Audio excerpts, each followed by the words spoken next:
Commencing roll call now. Vice Chair Blair Whitney. Here. Councilmember Juan Carlos Ferraro. Here. Councilmember Gerardo Rodriguez. Here. Councilmember Jennifer Reese. Councilmember Nick Utterson. Councilmember Kathleen Dolly. Councilmember George Sherman. Here. Chair Brooke Sesser. Here. Brief announcement, we do have an interpreter joining us this evening. If you would like to access this meeting in Spanish, please use the headsets provided at the check-in table. And Kimberly, would you like to provide these instructions in Spanish, please? Sí, buenas tardes. Vamos a interpretar esta reunión. Acceso a interpretación en español. Pueden hacerlo utilizando los aparatos auditivos que tenemos al frente. Muchas gracias. Thank you. Back to you, Chair. Thank you very much. Next agenda item is public comment. Anyone may speak up to 2 minutes on any topic not on the agenda. If you wish to speak, please fill out a speaker slip, bring it to the clerk. Note that the council may not discuss or take action on items not on the agenda. Is there any public comment this evening? It's now time for general public comment. Members of public may comment on any topic that is not on the agenda. You may bring your speaker slip up to the clerk during this time. There are no public comments at this time. Back to you, Chair. Thank you, Deanna. Agenda item number 3, North Fair Oaks rezoning and general plan amendment. Consideration and recommendation of a zoning map, text amendment, and general plan map and text amendment to streamline, clarify, and make consistent with state law the existing NMU, NMU ECR, CMU 1, CMU 2, CMU 3 mixed-use zoning regulations in North Fair Oaks. Rezone multiple R1 and R3 zone parcels along El Camino Real and Middlefield Road to the adjacent NMU, CMU 1, and CMU 3 zoning designations, and to amend the North Fair Oaks Community Plan for clarity and consistency. 25 minutes, and this presentation will be given by Will Gibson of Planning and Building. Thank you, Chair Esser. I'm hoping that everyone can see and hear me. And good evening, council members. Let me just share my screen quickly so that I can show the presentation. All right, you should be seeing my screen now. Please let me know if that is not the case. So as the chair said, this is the North Fair Oaks zoning and general plan amendment. We did come before your council at the last meeting to cover the substance of the proposal in some extensive detail. And at that hearing, as well as at prior hearings, we've also covered the process of the update, the public outreach and input, the project team, technical advisory committee, and various other details. I'm not going to reiterate that material in depth here. I'm just going to go into the proposal and its purpose, the various changes that are recommended in this proposal, touch on the environmental review briefly, and we did not ask for a formal recommendation from the council at those prior hearings. So the purpose of tonight is primarily to review the basics of the proposal, ask the council for a recommendation, and of course, answer any questions remaining that the council may have. With that, this project has 2 components, one of which is to expand the existing high-density mixed-use residential zoning that is along El Camino Real to cover the block between El Camino Real and Blenheim, and similarly, the area between Middlefield and Huntington, as well as a few R1 zone parcels that would be rezoned to the neighborhood mixed use designation just to the east of Middlefield. And then secondarily, to modify and improve the existing mixed use zoning standards, the NMU districts and the CMU districts, as well as the design standards and some elements of the community plan, essentially to correct some errors and inconsistencies we've discovered in applying those regulations, to apply best practices, and importantly, to conform to new state laws that really limit what kind of regulations we can apply, particularly to housing. And this will be the order of the presentation tonight. I'm going to talk about the expansion of the zoning districts first, then changes to use regulations, changes to development standards, design standards, the parking regulations, the various community plan amendments that are proposed, touch briefly on the environmental impact report, next steps, and then the council's recommendation. So this is the and these are the areas of the project shown with the existing zoning Only these portions of North Fair Oaks are affected. It's the commercial mixed use, NMU ECR, neighborhood mixed use, commercial mixed use 2, 1, 3, and NMU DR districts that are covered. So the zoning district expansion proposes expanding the CMU zoning adjacent to, in the R1 zoned areas adjacent to El Camino Real, to the area between El Camino Real and Blenheim. The existing CMU3 zoning to adjacent R3 zoned areas between Middlefield and Huntington, and the existing NMU zoning would cover a few parcels that are R1 zoned to the east of Middlefield. And those changes are shown here. So these shown in yellow, the R3S5 would be rezoned to CMU1 to match, and that would allow the same high density commercial mixed use that is currently allowed in the C1 zoning, CMU1 zoning. And then similarly, the CMU3 would be extended across these R3S5 parcels that are shown at top. And then these few R1S73 parcels that are in yellow here would be rezoned to the neighborhood mixed use designation, allowing commercial and residential mixed use as well. The commercial mixed use, okay, so, and that is the substance of the expanded areas. Just those limited areas are proposed to be covered by the change to the commercial and residential mixed use designations. Turning to the changes in the use regulations. So commercial mixed use would continue to be required on Fifth Avenue, in the neighborhood mixed use ECR areas along El Camino Real, on Middlefield between Semicircular and First. And this is intended to maintain the existing commercial areas. So the by right use for those areas would continue to be commercial ground floor with residential above.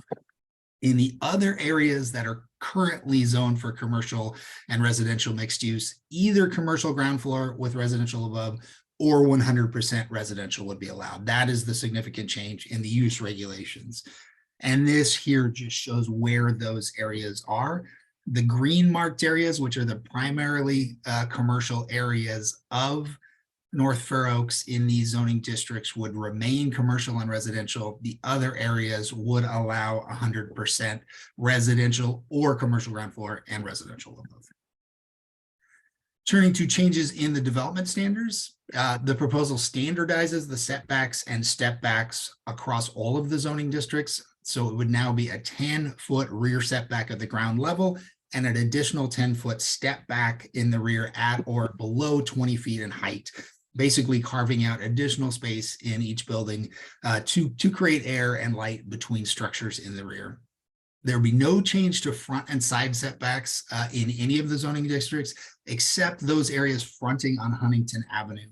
On Huntington Avenue, a front setback of at least 5 feet at the ground floor with at least an additional 5 feet additional step back at or below 20 feet in building height would be required. And essentially this just pulls structures back from the street because those areas are directly across from some areas that are zoned for higher density residential, but mostly have lower density and single family residential in the existing land use pattern. So, and this just shows where those areas are. So these areas outlined here would all have the required setback and step back in the front. Turning to the design standards, the proposal redacts section 656518 of the zoning regulations. That was the pre-existing zoning design standards for commercial structures on Middlefield Road. Those were actually superseded already by the new design standards in the community plan and in the subsequent zoning. But quite frankly, we neglected ever to remove them from the zoning. So they are just essentially dead code that has never been redacted. The proposal amends Chapter 29, the new design review and site development permit standards, to incorporate only objectively applicable standards consistent with new state laws. It removes hearings and conditional use permit requirements for projects that are by right otherwise, that must be objectively reviewed and approved. And this is also for consistency with state law. And then it removes various outdated or overly prescriptive design standards that we have found either are no longer used by the architectural and design community or are just difficult to apply or do not allow the kind of flexibility in design that designers and developers typically use. The parking regulations which we went into in some detail at the last hearing, standardized parking requirements across the districts and the use types, lowers parking requirements for some uses to match those typically required by state density bonus law. So to match the only standards that we really can apply, removes the electric vehicle parking requirements as those are already covered by state law in a more robust fashion. And just to note, so we are slightly reducing the parking requirements. As we discussed at the prior hearing and on other occasions, we may be unable to require any parking minimums in North Fair Oaks because of AB 2023 and AB 2097, two new state laws. We are still incorporating parking minimums in the zoning regulations. We will still encourage developers to meet those standards. It may be that we can't require them, but we will still certainly try to impose them to the extent we can. Turning to the community plan amendments, the community plan changes will clarify that floor area ratio. In other words, the amount of square footage of floor area of a structure in relation to the amount of square footage of the parcel applies only to residential uses. That was already the case, but there's been some confusion about how to interpret that. So this clarifies that the non-residential uses are subject to a floor area ratio. The remainder of the residential units is governed by the maximum residential density on the site. It would redact the community benefits section. There is a section of the community plan that proposes creating programs that would allow additional development intensity, additional density in exchange for various community benefits. That has been superseded by state law. We can no longer apply it, so we are suggesting merely striking it. And there are a variety of other minor edits that are intended for clarity and consistency. Just in summary, so there are no changes in the allowed heights, densities, or intensities in any of the existing CMU 1, 2, 3, NMU, or NMU ECR zoning districts. No change in the allowed floor area ratio, lot coverage, street improvement standards, or other standards. The changes in parking are to be consistent with state law to the extent that we are able to apply those. We are incorporating objective design standards consistent with state law. And then there's the change that slightly expands the mixed-use residential districts to the areas adjoining El Camino Real and northwest Middlefield and east of Middlefield for several parcels. An environmental impact report has been prepared for the project. The draft EIR is ready and is on our website. The comment period for that EIR opens tomorrow. It assesses the potential impacts of the zoning and plan amendments and provides mitigation measures to lessen or eliminate those impacts. It is available at the website shown here, and the EIR must be certified by the Board of Supervisors as part of project adoption. The schedule for the project going forward tonight is the North Fair Oaks Community Council's review and ideally recommendation to the Planning Commission. DEIR comment period, again, is April 28th to June 13th. The Planning Commission is tentatively scheduled to hear this item on June 7th, and then the Board of Supervisors would subsequently hear it in at least 2 hearings, which are yet to be scheduled. So with that, staff's recommendation is that the North Fair Oaks Community Council recommends that the County Planning Commission recommend that the Board of Supervisors adopt the proposed zoning and community plan amendments. And with that, that concludes my presentation, and I would be happy to take any questions that council may have. Are there any questions from council members on this agenda item? Sure. Go ahead. Ever, go ahead, please. Yeah,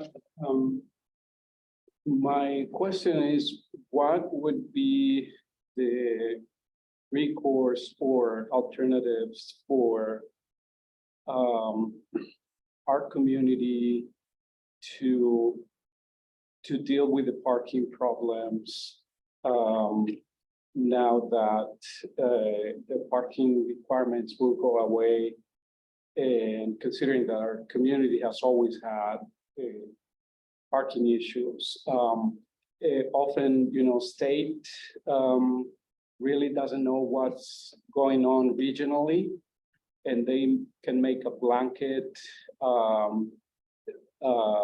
mandate. Often also county can make, such blanket mandate. But, in terms of parking, I am wondering one, what would be the recourse for our community? And number two, is county doing something to either mitigate, alleviate, or provide alternatives for parking? Thank you, Commissioner Rodriguez. I think that is a very well-made point. We are facing constraints from the state that are just in large part out of our hands at this point. It really is a move at the state level to eliminate the ability of local jurisdictions to impose minimum parking requirements. I would say there are a number of strategies that can be pursued. On the broad scale, of course, providing alternative transportation methods other than the individual car is probably what the state is trying to incentivize with these programs, and the county does participate in those efforts. The construction of separate parking lots for areas, such as the parking lot that the county built on Middlefield, is one other such strategy. So providing concentrated collective sites for parking to take the pressure off of individual streets is one strategy. I would say another strategy that has been talked about as far back as the adoption of the community plan itself and has not really been pursued was a residential parking permit program, which would limit the parking on street for non-residents who do not have that parking permit.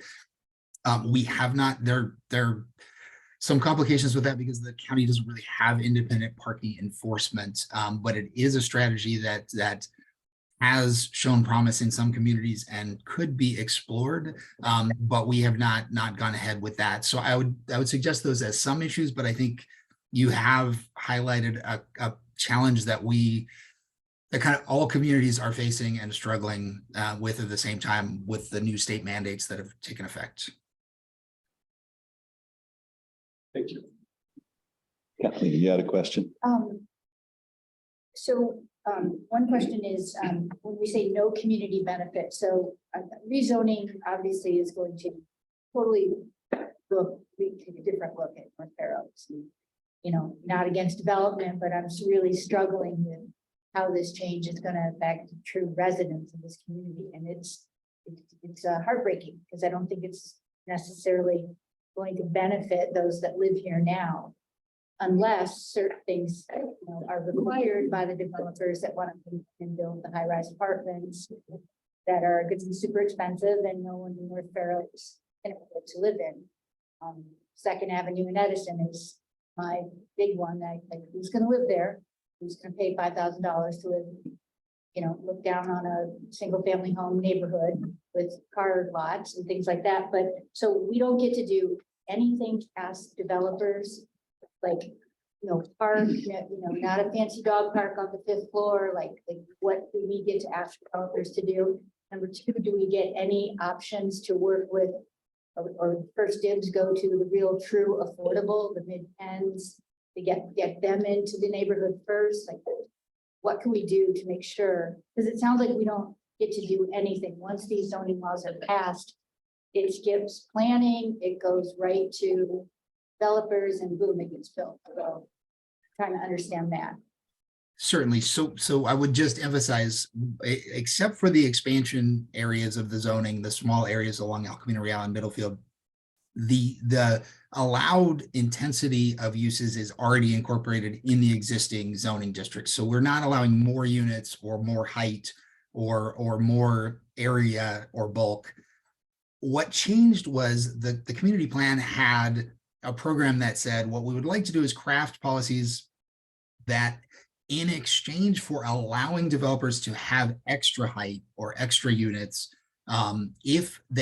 we would allow them to have extra height or extra units or other extra waivers from the normal development standards if they did one of three things. They provided affordable housing, or they provided community facilities, as you say, perhaps park space, other recreational space, or if they provided other public art or a variety of community benefits in exchange for those relaxed development incentives.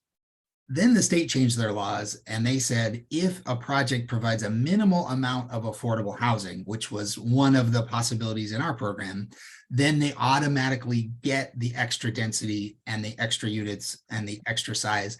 So we are limiting this program simply because we don't have any leverage to negotiate with developers anymore because the state has already granted them the benefits we would have already given them.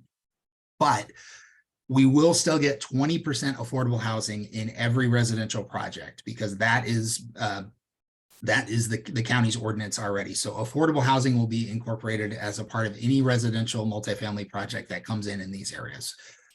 In addition, we can still work with developers to try to get them to provide amenities. And I would say this, just going back to the parking issue as well, even when developers are not required to provide parking, they often do so just because their residents want it. It's part of a project that makes it saleable. And that's often the case for some community amenities as well. So we will do our best to both encourage and negotiate with developers to provide those amenities.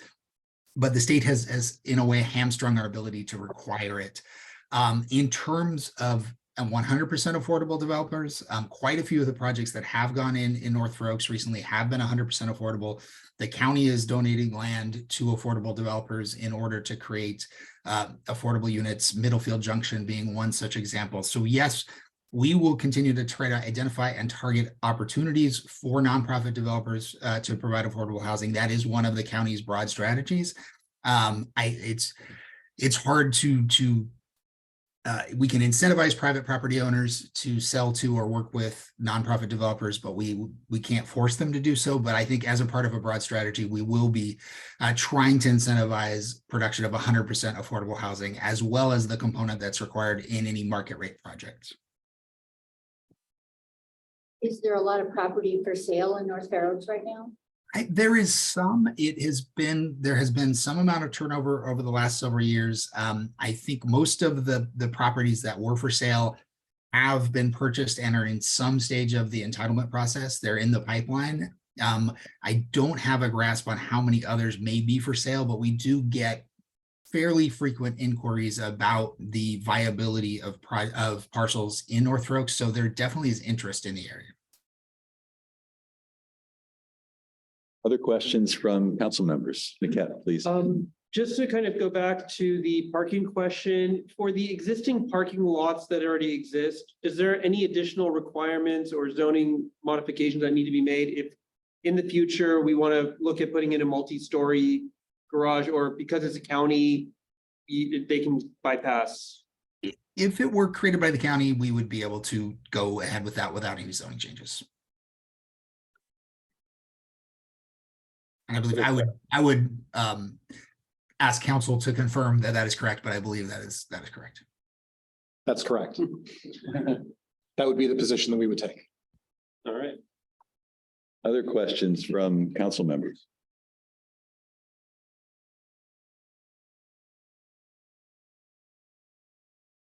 Well, I seem to recall there's been occasion where a project has required a use permit for grading. In other words, they're looking for exceptions to zoning and things like that. And it seems to me that at that time, we could go to a developer and ask, at least make a recommendation to the planning commission that they include allowances for displacement, both of residents and businesses. Are situations like that going to come up, or is it possible for somebody to come in and request something that's outside of the plan and offer us an opportunity to request considerations for displacements like that? Yes. So the grading permit issue, I think we are being forced to not have grading permit. We are removing there is language that says grading permits go to a hearing. It's very hard to apply that when the state is saying these have to be objectively applicable standards. They are limiting the ability for us to go to hearings. Essentially, they want ministerial staff level permits. But if they're asking for anything that's outside of the regulations, yes, in that case, we're just in a negotiation. We can ask and require essentially a wide range of concessions from the developer. So it's only when they are strictly within the regulations that we have that are objectively applicable and within what the state imposes on us that they do not have to go through these kind of conditional processes. When they ask for anything else, then we are back in the process of we are reviewing it. We can ask them to provide benefits and other changes. Okay, no, it's good. And I'm glad to hear that that's still a possibility if someone comes in with something that deviates significantly from the plan. Any other questions from council members? Everett, go ahead, please. Yeah, I'm wondering if this rezoning will somehow prompt county to implement or speed up, if it's in the plans, infrastructure that could alleviate the parking issues. And you mentioned alternative transportation, incentivize, et cetera. But for example, North Fair Oaks doesn't have any bike lanes. So it seems pretty hard, for people to ride their bicycles, even if they wanted to, go to work, riding their bicycles, et cetera. So the infrastructure is not there to incentivize such alternatives. And I'm wondering if, again, if this rezoning somehow will prompt or speed up, such infrastructure. I would say yes and no. So the zoning will require new developments that come in to improve the street infrastructure for in front of that development, expanding sidewalks, making it more ADA accessible, making sure that these are passable, putting in bicycle racks, bicycle parking. They won't directly lead to bike lanes or the creation of that, but you're going to hear later on in this hearing, there will be a presentation on Middlefield Road improvements, which I believe do include bike lanes. Greg Goodfellow from working for CCAG is going to present on the community-based transportation plan, which includes North Fair Oaks. And then the county has an active transportation plan, which is also targeting improvements throughout the county, but in North Fair Oaks specifically. We are looking for grant opportunities. We are looking for opportunities to improve bike infrastructure and pedestrian infrastructure throughout the area.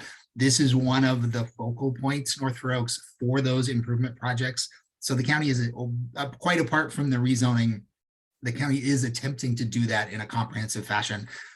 We are looking for funding, and we are planning those improvements across multiple departments. And you will hear some more about some of those efforts, I believe, later in this meeting. Thank you. Any other questions from council members? Do we have any public comment? During this time, members of the public, if you wish to comment on agenda item number 3, North Fair Oaks rezoning and general plan amendment, please bring a speaker slip up to the clerk during this time. Or no public comment, back to you, Chair. Thank you very much. Then I will entertain a motion that the council request approval for the rezoning and general plan amendments by the Planning Commission, and therefore the Planning Commission to request approval of the Board of Supervisors. Would someone like to make a motion in that regard? To make a motion in that regard. George, do we have a second? I'll second it. Okay, let's do a roll call on this one, please. Vice Chair Blair Whitney, Aye.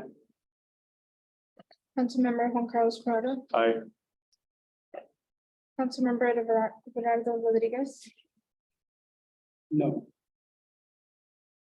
Councilmember Nick Searcy, Aye. Councilmember Kathleen Dolly. No.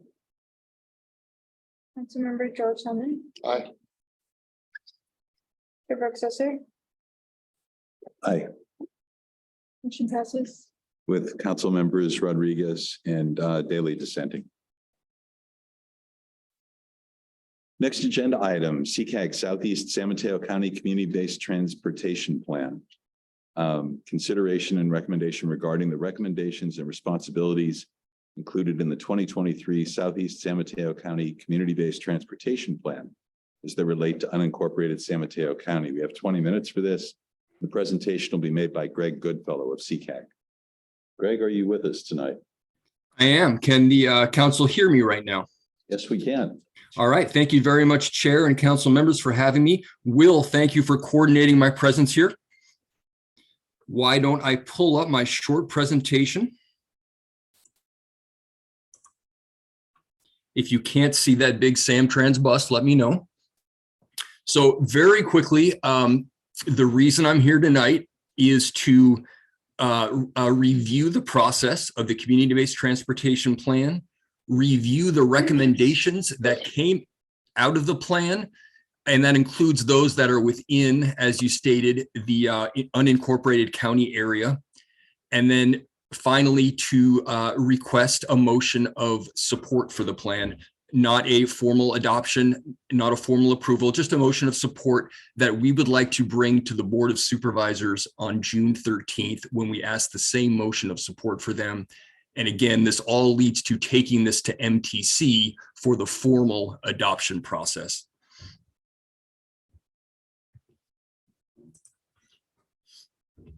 All right, we'll do a quick CBTP background and then get a little bit into the details of the Southeast San Mateo County CBTP. I want to review very few regional priorities that came out of this recent update process for CBTPs. And then we'll review the recommendations that came out of this process within unincorporated San Mateo County. And then I want to introduce the evaluation and monitoring structure that will be implemented as part of this plan. Quick background. Once again, CBTPs came out of a 2001 white paper put together by MTC about the value of looking closely at disadvantaged areas and coordinating closely with residents in those communities to improve mobility. These are MTC funded plans and led by CCAG and other CMPs. In a very quick nutshell, they are designed to improve mobility for disproportionately impacted census tracts named by MTC Equity Priority Communities. You may have heard of them by their previous label of Communities of Concern. They've now been retitled. And they are tied closely to the distribution of Lifeline Transportation Program funds, which generally are not dispersed unless the recommendations they may be funding are the result of an inclusive planning process or improve a range of transportation choices or address gaps identified through diverse outreach. So again, these are the steps that should be taken in a CBTP to come up with a series of recommendations that are then therefore eligible for those Lifeline transportation funds. MTC has very robust guidelines for the adoption of CBTPs. An advisory committee should be convened to lead them, composed of agency staff, social service staff, CBOs, nonprofit leaderships, basically a diverse group who understands the area. They need to be led by a community engagement plan with multiple best practices for outreach to those disadvantaged populations in those equity priority areas. They should be put together through coordination with CBOs and nonprofits. They need to include an evaluation and monitoring plan, and they should have a very robust list of possible funding sources for those, quote, high priority projects. And in order to identify those high priority projects, most CBTPs include a scoring or a ranking system. All right, the Southeast San Mateo County CBTP. A very important component of this update is the change in the study area since the last update in 2004. In 2004, you can see that study area, all it was East Palo Alto Community of Concern. Remember, that's what it was called then, a single census tract. This study area has now expanded to include 4 jurisdictions: East Palo Alto, Redwood City, Menlo Park, as well as the unincorporated areas of the county. And so it's a much larger undertaking in terms of understanding transportation barriers, understanding the communities that live in the area, and coming up with actually implementable recommendations that aren't too expansive in scope and therefore too difficult to gauge in terms of whether or not they've actually been completed. So we're looking at a very large study area. And this is not only happening in this area. The Daly City CBTP, which we've been working on at the same time, went from a single census tract in Bayshore to include 4 census tracts spread across the entire city. So same challenge there. This happened in Richmond Bay Point on a CBTP we just completed. And this is unfortunate, of course. This is not MTC saying, let's expand the area. This is based on the data coming from the census. And it simply is saying that disadvantaged communities with income disadvantages, with rent burden, are simply expanding in this difficult economic era. So as we started this process, we really collected a group of priorities coming from the regional agencies that each one wanted to make sure was incorporated. MTC really wants to make sure this new set of CBTPs has achievable and measurable recommendations, and it has the support of jurisdictions. And this is even more important in these CBTPs that span multiple jurisdictions. So again, that's why I'm here tonight, is collecting the support. And I will also go to Redwood City, East Palo Alto, and Menlo Park before taking this to MTC. CCAG wanted to make sure that there was a program in place that would allow them to assist the jurisdictions and monitor implementation. They understood the value of the recommendations, that they're consistent with existing regional studies and plans. And they were they prioritized equity, access, and micromobility. Samtrans wanted to make sure that these new recommendations were coordinated with Reimagine Samtrans, which is their huge operational overhaul that is just, implementation has just started. So I worked closely with Samtrans to make sure our maps were updated and that our recommendations were integrated into their new operating system. As is absolutely necessary with any CBTP, we put together a heavy outreach campaign, bilingual. We tried to shift it with COVID, which was not easy in terms of, wanting to maximize face-to-face outreach, but knowing we couldn't do that at all times. We had surveys that were online and in hand. We did pop-up events in multiple farmers markets and existing community events to try to capture residents who were already at a certain event, as opposed to trying to pull them into a new event. We had flyers, as you're seeing here, in Spanish and in English. And we worked with existing groups like yourselves, and I'll get the date where we met with you earlier, the Redwood City TAC, the Menlo Park CSC. So we tried to work with existing community councils to make sure we were doing this right, that we could maximize our outreach and get the best insights. So the process of coordinating with the county throughout this. So of course, ongoing through our advisory group membership, we work with staff from the county. Will, thank you again. Julia, Joe Leclerc, they were all a part of the group at one time or another and were able to help us with outreach and with the validity of our recommendations. On February 25th, early in 2021, we met with this council to get more input. In July, I handed off all of the recommendations and ranking process to staff, mostly Shonda and Joel again, to review and slice apart and really make sure that they were the most valuable. Took those and put them into the actual administered draft and handed it back to staff at the county to again review and revise and comment on. On April 27th of this year, again today, here I am with you at the Community Council, and on June 13th, we'll take it to the Board of Supervisors. And again, this is all before going to MTC for official adoption. All right, now the recommendations that came out of the plan. And again, I want to stress that these are not all of the recommendations in the plan. These are the recommendations that are within the unincorporated county geography. A lot of pedestrian recommendations, performing safety audits at Marsh and Day and Marsh and Middlefield, installing a high-intensity crosswalk and median improvements at State Route 82 and Selby. Again, I want to stress that what we heard from MTC so strongly was that let's make these recommendations implementable. They should be definable almost to the level of a capital improvement. A lot of bike and micromobility recommendations. I won't go through all of these. Of course, they focused on El Camino Real, new bike paths, grade separated pedestrian crossings at Caltrain tracks, a new class 4 bikeway on 82 that forms the border of North Fair Oaks, And where I've put in parentheticals certain plans, those are actual improvements that are absolutely coordinated with those existing active transportation plans. The value of that being we can demonstrate not only did we learn this from our community outreach, but those plans, which were also based on outreach, learn those as well. And that strengthens the potential of those recommendations to get funding and grant money. So we wanted to make sure that where we found that overlap in outreach and engineering, we captured it.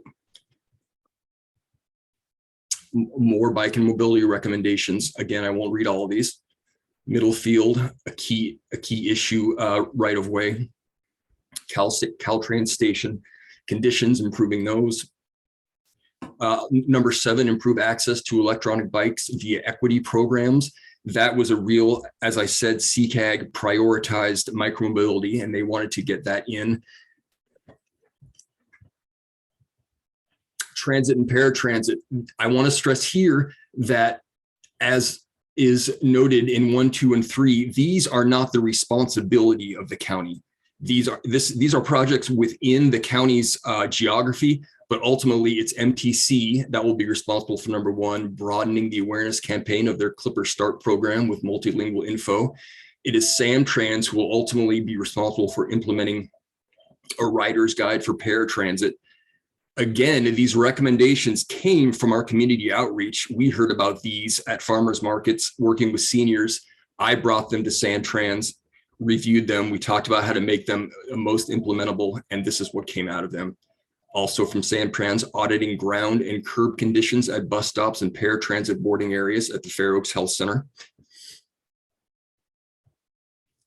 Finally, there are also multi-jurisdictional projects, which will take a lot of cross-agency coordination, which does make them more difficult to implement, but some of them were so strong in the outreach that we just couldn't ignore them. Develop and implementation strategies for equity mobility programs that encourage mode shift. Again, that came up earlier in the 101 Express Lane Community Benefits Program, so it is strengthened by that previous study.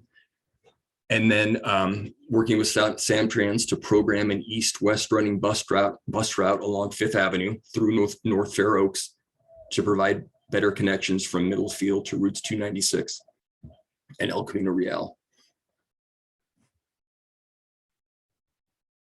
Finally, our last class of recommendations was safety. We heard a lot about dumping and blight from the community, and also lighting deserts. It was really interesting to hear from seniors about some of their anxiety using buses at night and pedestrians at night. So there were certain lighting deserts that we identified that we felt need to get into this as a recommendation. Poor sidewalk conditions, that is not new to any community-based transportation plan, but does not mean it should be ignored. And then we heard a lot about mobility and safety at Menlo Atherton High School, and developed that recommendation out of that. And that was also consistent with the Coleman Ringwood transportation study. All right, as I mentioned, in this new round of CBTPs, one of the lessons learned from the early 2000s was that a lot of the recommendations were simply too grand and generalized, and therefore very difficult to monitor and define and ensure were implemented. As part of this program, I looked at a lot of past CBTPs, and I did research to see what recommendations from those previous CBTPs actually got implemented. And unfortunately, the scoring was not great. And that does not speak to staff not doing their job or anything like that. It speaks to working with smaller communities and therefore coming up with grander ideas and recommendations because you're working in a smaller geography. And so with these larger geographies, MTC has realized we really need to create smaller, almost capital style improvements, and we need to come up with some evaluation and monitoring structures to support jurisdictions and to monitor progress. And so what CCAG and I created was what we're calling the CBTP annual tracking list. I don't want to get too many in the details here, but you can see the CBTP is summarized on top with a total of 46 recommendations. Each year, each jurisdiction would start filling out this form, with each project name. There are 3 categories of progress. if you made a funding, if you reached a funding milestone or a local adoption milestone or an implementation milestone, you check it, put the date and describe it. You know, an example of a local adoption program could be, we got these programs into our CIP, which is very important. Funding could be, you know, we've finished our grant application for such and such money for this project. So it's an idea of making sure CCAG understands where you are, not because of any lack of trust, but just to keep those lines of communication open.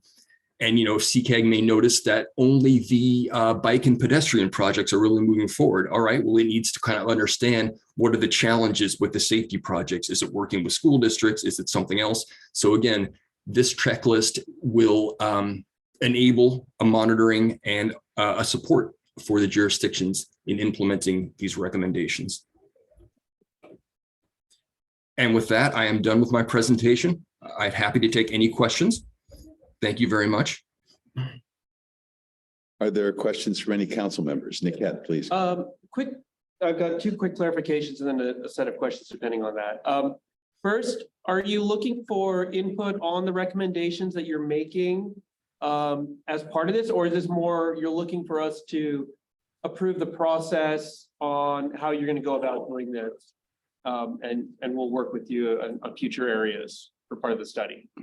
No, I'm happy to take comment. This is not a final draft. This is we are right where the public review draft is morphing into a final. Okay, great. So would you be able to just define the different class bike lanes that you mentioned, like class 1, 2, 3, and 4? Sorry, I'm not familiar with the what each of those are. All right, class 4 is it can be confusing. So class 4 is typically a separated or a dedicated bike lane. Whereas if you get down to a class 1, Will, correct me if I'm wrong here. I tend to get these confused as well. Class 1 is a striped but not separated bike lane. And let me stress again that, you know, going back to the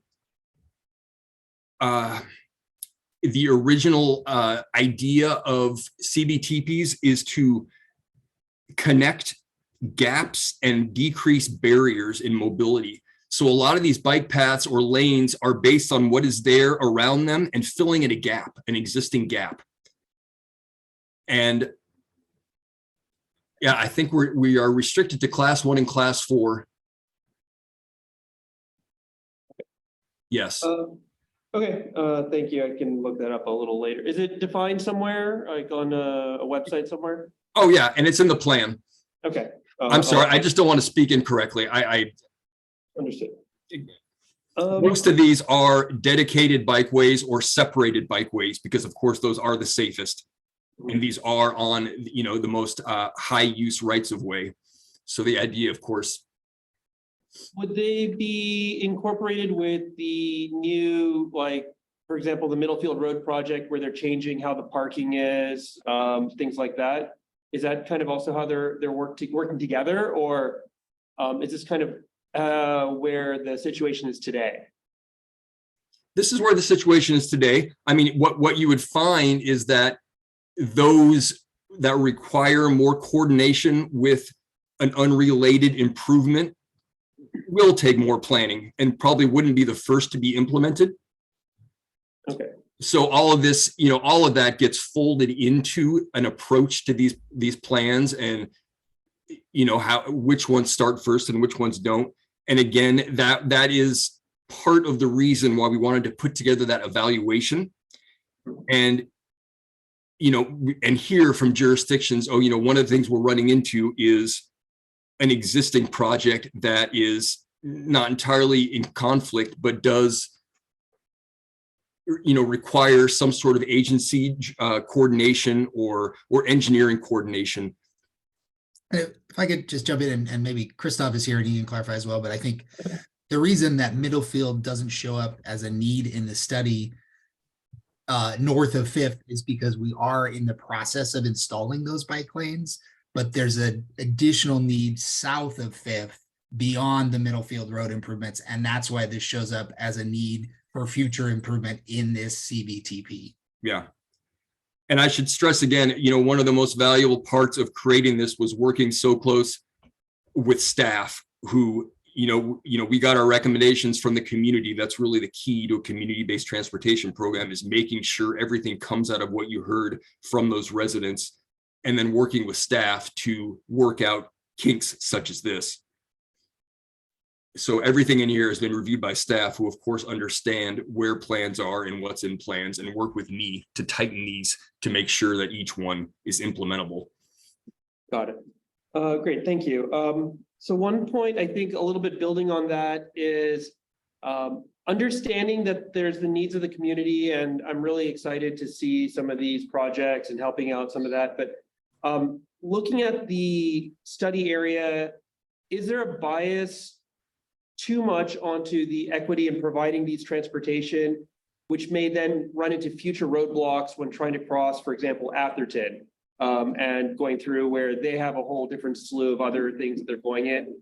And could there be some sort of coordination for helping people who may not be in the disadvantaged situation, but would be willing to support mass transit or incorporating better flow of traffic through the area, things like that? So they wouldn't fall under your study area, what were the communities of concern or equity, the equity zone, or equity communities, but they would have you'd have a lot of support to encourage that. And I'm wondering if there was any look into that as well. And just to kind of give an example, something like around the Marsh Manor, or connecting North Fair Oaks to either of the Caltrain in Menlo Park or Redwood City, a lot of that zone falls out of the study area that you have. Yeah. And I can see a lot of people would be very passionate and supportive of improving that, just because it's a mess right now. Yeah. I mean, the answer in short is no, in the sense that these CBTPs, with their guidelines from MTC, we really, especially when they get this large, the recommendations have to come, at least at their core, from the communities. The outreach to the communities has to be limited to those EPCs, those very specific census tracts. And I mean, and of course they will, the recommendations would be implemented by the jurisdictions in which the EPCs are located. I don't think surrounding communities, they would support these. I mean, I'm not sure. Am I understanding your question correctly? So for example, if we take south of 5th on Middlefield, for example, that runs from Redwood City, Menlo, unincorporated Menlo, into Atherton, just that 3 or 4 block stretch. Mm-hmm. If we're talking about improving more buses or adding more transit lanes, changing the roads, the current roads just can't support it right now, right? Right. And so those communities would need to be, those are impacted. Yeah. But the impact may cause a negative reaction on what would help the EPC, but then a negative reaction for the neighbors. Mm-hmm. And so is there a way to kind of incorporate feedback or something like that from those communities to help the flow? Like I said, the Middlefield Road, I know you have it on your as part of the study, the intersection for the study, and that's smack in the middle of Atherton, right? Where that exists. And that's a very narrow and very small intersection. And so if we're going to look at putting a lot of buses on that, I could see there being a lot of community backlash if you don't get the buy-in, and those would be people you would not have talked to as part of the study because it's outside of the EPC. Yeah.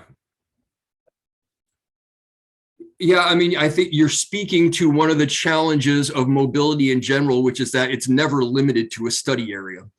Right. And I think, I mean, you raise a good point, and I think this would be part of Samtrans' process of implementing one of this recommendation that you're speaking of. It would require coordination with Atherton and with the county. And I think, we can't restrict all of these segment-oriented mobility projects just to one jurisdiction. I think you're absolutely correct in terms of the interplay between two jurisdictions with very different conditions. And I think, there would be a recommendation to be made during one of, in the implementation of the project you're speaking of, to coordinate with Atherton and to, solicit their buy-in.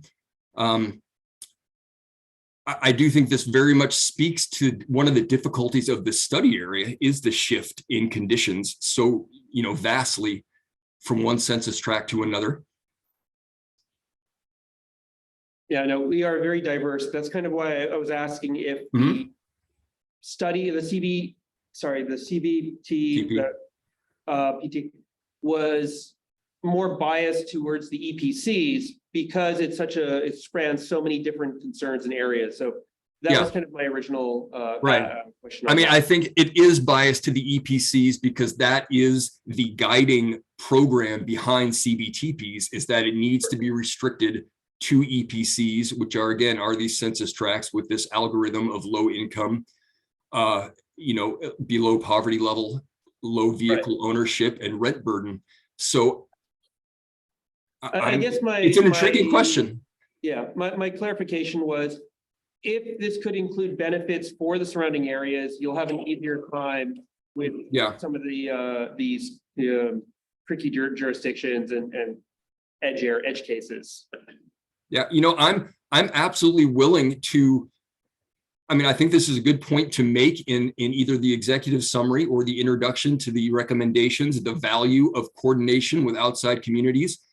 And this is we could add an addenda to this. We've done this working with East Palo Alto, just making sure if there's some valuable input that the resolutions of adoption include new language in the CBTP. And I think that's valuable language to make sure that where we hit these boundaries of very different communities, it's going to take some extra coordination and to make sure that those communities, no matter how different, see some of the benefits or at least are not impacted negatively. And last question I had from the presentation, you mentioned that there was a lot of study and work going into connecting East Palo Alto to Menlo Atherton for the bike pedestrian. Was that just a factor of East Palo Alto being the original study area? And would you be looking at, for example, connecting North Fair Oaks to Sequoia High School and improving the pedestrian bike routes in that direction?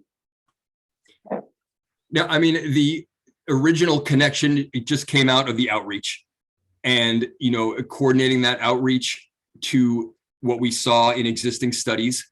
And I am absolutely open to looking at the Sequoia connectivity issue. And do you feel like if we were to go back out to the community, do you believe that's a community challenge?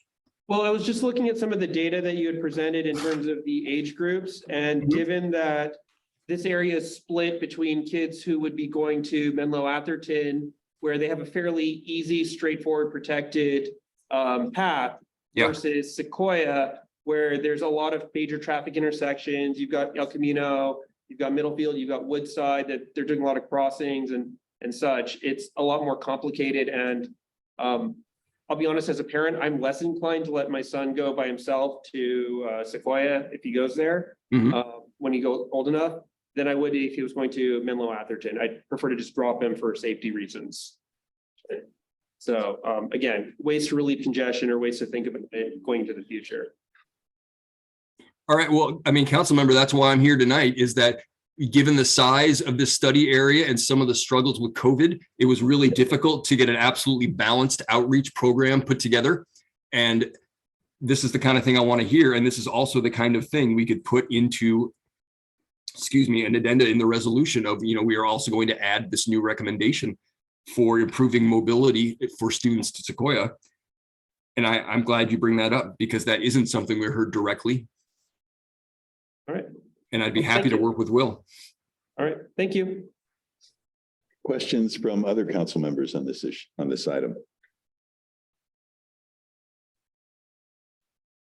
We did have Greg, and I'm going blank on my memory of exactly when this was. Within the last year, Atherton actually outreached to us with an item. They were seeking a grant to improve access to the Spanish immersion school, Mhm. Selby Lane, and we passed a motion of support of that effort. So that dialogue between Atherton and North Fair Oaks is active, and I believe they did receive that grant money. And I'd like to think that our offer of support helped with that. I certainly did. If there are no other questions from council members, do we have any public comment on this item?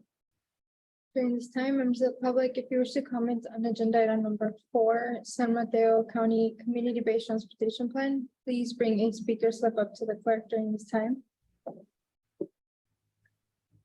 And there are no public comments during this time. Back to you, Chair. Okay, I have a question for county council. Tim, we do not have a motion of support agendized for this item. What are our alternatives in that regard? Well, I think you heard the presenter say that one of the purposes of having this item was to receive verbal feedback from the individual members as a form of community outreach. So it would be appropriate for council members in their individual capacity to say what they think the plan should do, what they like, what they don't like. And if there were consensus on that issue, I think it would be fair for the presenter to take that away as a consensus view. So I don't think it requires a formal motion. Okay. I'm sorry, when we met with the East Palo Alto Transportation Commission, they had some good ideas for us to add in, both background and a recommendation specific. Their course of action was to say, we offer this motion of support, assuming these amendments are made.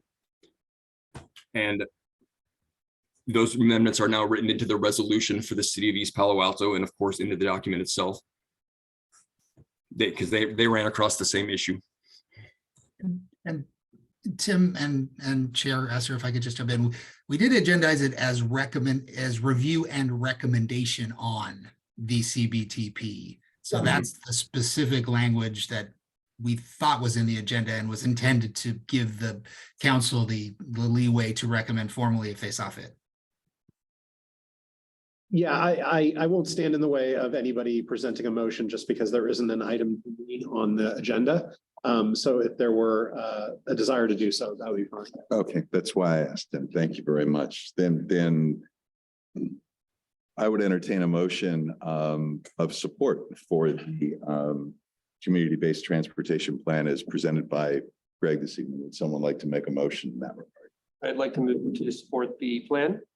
We have a second? All those in favor? Aye. Simple aye. Here you are, Greg. Thank All you right. very much. Motion passes unanimously.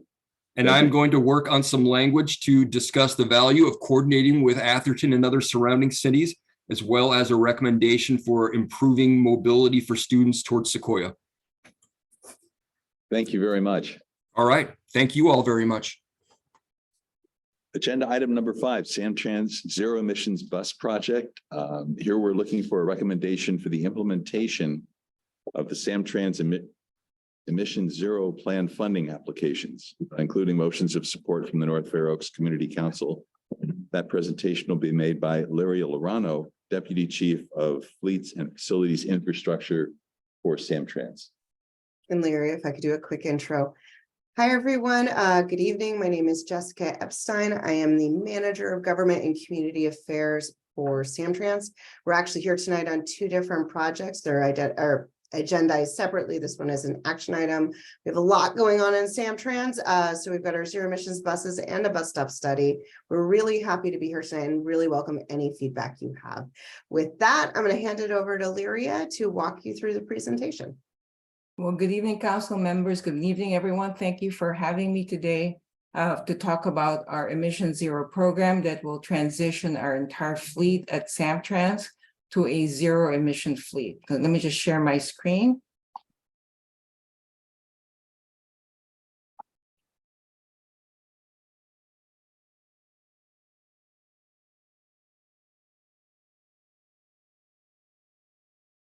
So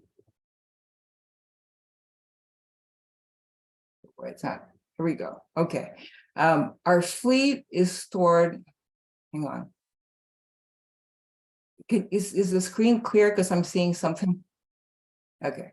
Our fleet is stored at 2 bases, one at North Base in South San Francisco and another at South Base in San Carlos. We'll focus today at with our North Base transition. I will compare 2 types of zero emission vehicles available to us: battery electric buses or BEBs and hydrogen fuel cell electric buses or FCBs. We have purchased some buses already and will make a recommendation for the remaining fleet. We'll talk about our overall timeline and our progress to date and our next steps. So our program is in place to comply with the California Air Resources Board mandate through their ICT or Innovative Clean Transit regulation to transition the entire fleet of transit agencies to a zero emission fleet.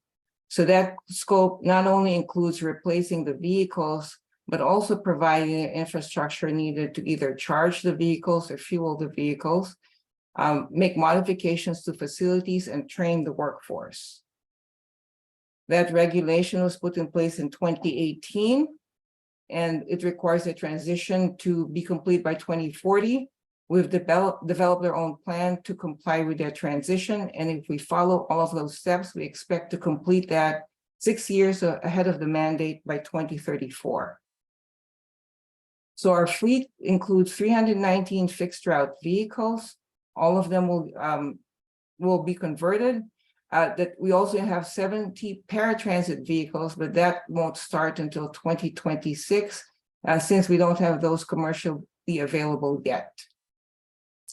We will build infrastructure, and what you see here is an aerial view of our North Base facility in South San Francisco. It's virtually an island, and why this matters is we have very poor soil conditions at this location, which affects the cost and time it takes to build infrastructure. We'll modify existing facilities. We have to upgrade our electrical system to account for the higher energy loads that we're going to have. We have to modify our maintenance facilities to account for newer technologies from the buses. We'll train the workforce, our bus operators, mechanics, utility workers. And so here we're going to compare the performance of the vehicles, the infrastructure required to either charge them or fuel them, compare the life cycle costs, the emissions, and resilience.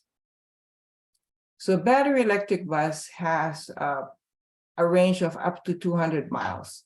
Hydrogen electric bus can go up to 300 miles on a single fueling. The fueling time for a battery electric bus is 4 to 6 hours. For hydrogen bus, it's like a diesel bus, anywhere from 6 to 20 minutes. So why does the range matter? So our buses at North Base, most of them travel less than 200 miles a day, but those that exceed 200 miles are those that support our more popular routes, like ECR, and that constitutes about 20%, over 20% of our service. So for those buses, to mitigate the impact of not having the range, we either have to buy more buses or charge them along the routes, which means building infrastructure on property that we likely won't own. And regardless of which we choose, there'll still be an impact to service. If we go with hydrogen buses, since those buses go 300 miles per charge, per fueling, we don't need to do anything different because none of our buses at North Base exceed 300 miles per day. So for infrastructure, for BEVs, we will build charging bays and we'll charge the buses from the top using pantographs. And the reason we chose that is it doesn't require too much labor. Operators park the buses overnight, buses are charged, and they take it the next day. The downside of that is the infrastructure will fill the entire base, as you see here on the left side, because we have to build a charging bay for each bus that we charge. It's a little different for the hydrogen buses. For hydrogen buses, all we need to build is an equipment compound. It's about 10,000 square feet. It will fit some here in this red box that we're showing over here. A compound like that includes a tank that stores hydrogen, includes equipment to dispense the hydrogen, and it can support over 100 buses. The downside with hydrogen is we have to modify our facilities by putting more venting so we can maintain those facilities, the buses indoors, like we're showing here. So this is a photo of our maintenance facility at North Base. So because of the extent of infrastructure required for BEBs, it will take over 5 years to design and construct the infrastructure required for that. And it's half the time for FCB infrastructure. And for us at North Base, where we have 105 buses that will reach their useful life in 2024, we have to place that order then, and it'll take about 2 years to deliver. If we have BEBs, we won't have the infrastructure built by the time the buses are delivered. However, for FCEBs, we'll be able to make that. So we did a life cycle cost comparison between the two. We used a 12-year life cycle because that's the life of a typical bus, based the service level on a reimagined Samtrans service level. And the dollars you see will be in cost of year of expenditure dollars. So back up a little bit here. So a hydrogen bus typically costs more than a battery electric bus. But since we have to buy more battery electric buses, the overall cost of the buses for 12 years will be over $5 million more for BEBs. For infrastructure, as you increase the number of buses on the FCEB, since all we need to build is an equipment compound, the cost per bus decreases. However, with BEB, since we have to build a charging bay, we have to upgrade the electrical system that we have, the cost per bus increases as we increase the number of buses that we convert. So if you look at the overall life cycle cost, we talked about the cost of the buses. For the infrastructure, that's where the difference is the largest. It's over $100 million more for BEB infrastructure as compared to FCEBs. For maintenance, it's slightly less for the BEBs, but overall, the BEB cost will still be more than the FCEBs. When we look at energy costs, we used historical data to project what the cost of electricity will be over 12 years and converted that to a cost per mile. Traditionally, electricity goes up about 7% per year, so you just see a linear increase over time. With hydrogen, we have limited data, but what we do know is the federal and state government is governments are actively looking at means of reducing that price by funding a hydrogen hub and other means of producing hydrogen. So we interviewed someone from the Department of Energy, and the expectation is that cost will gradually decrease over time. As you can see over that, we converted the cost of hydrogen also there to a cost per mile. So if you add the cost of energy, even with that, the overall cost of BEBs is more than FCEBs. For emissions, that's what this project is all about. At the tailpipe, it will both be zero for both BEBs and FCEBs. If we look at greenhouse gas reductions as compared to diesel, it depends on the fuel source. So for BEBs, if the source of energy is not entirely renewable, reduction is about 77%. For entirely renewable sources, it goes up to 100%. With hydrogen, most of the supply right now is from natural gas. And so it's about 60% reduction. However, more producers are looking at entirely renewable sources of hydrogen, which will then bring that up to 100%. Battery packs. So there's one battery pack in an FCEB, but for a BEB, there are 6. And it's compounded by the fact that we have to buy more BEBs because of its limited range. So in terms of disposing batteries at the end of their life, there are a lot more to dispose of with the BEBs. In terms of resilience, for energy source and electricity, we have a single source, it's a grid. And when that grid is down, we have no means of charging. but for FCEVs, we have multiple sources of hydrogen that's available to us. For the infrastructure, it's fixed. If there's a need to salvage that, we can salvage just the chargers and dispensers.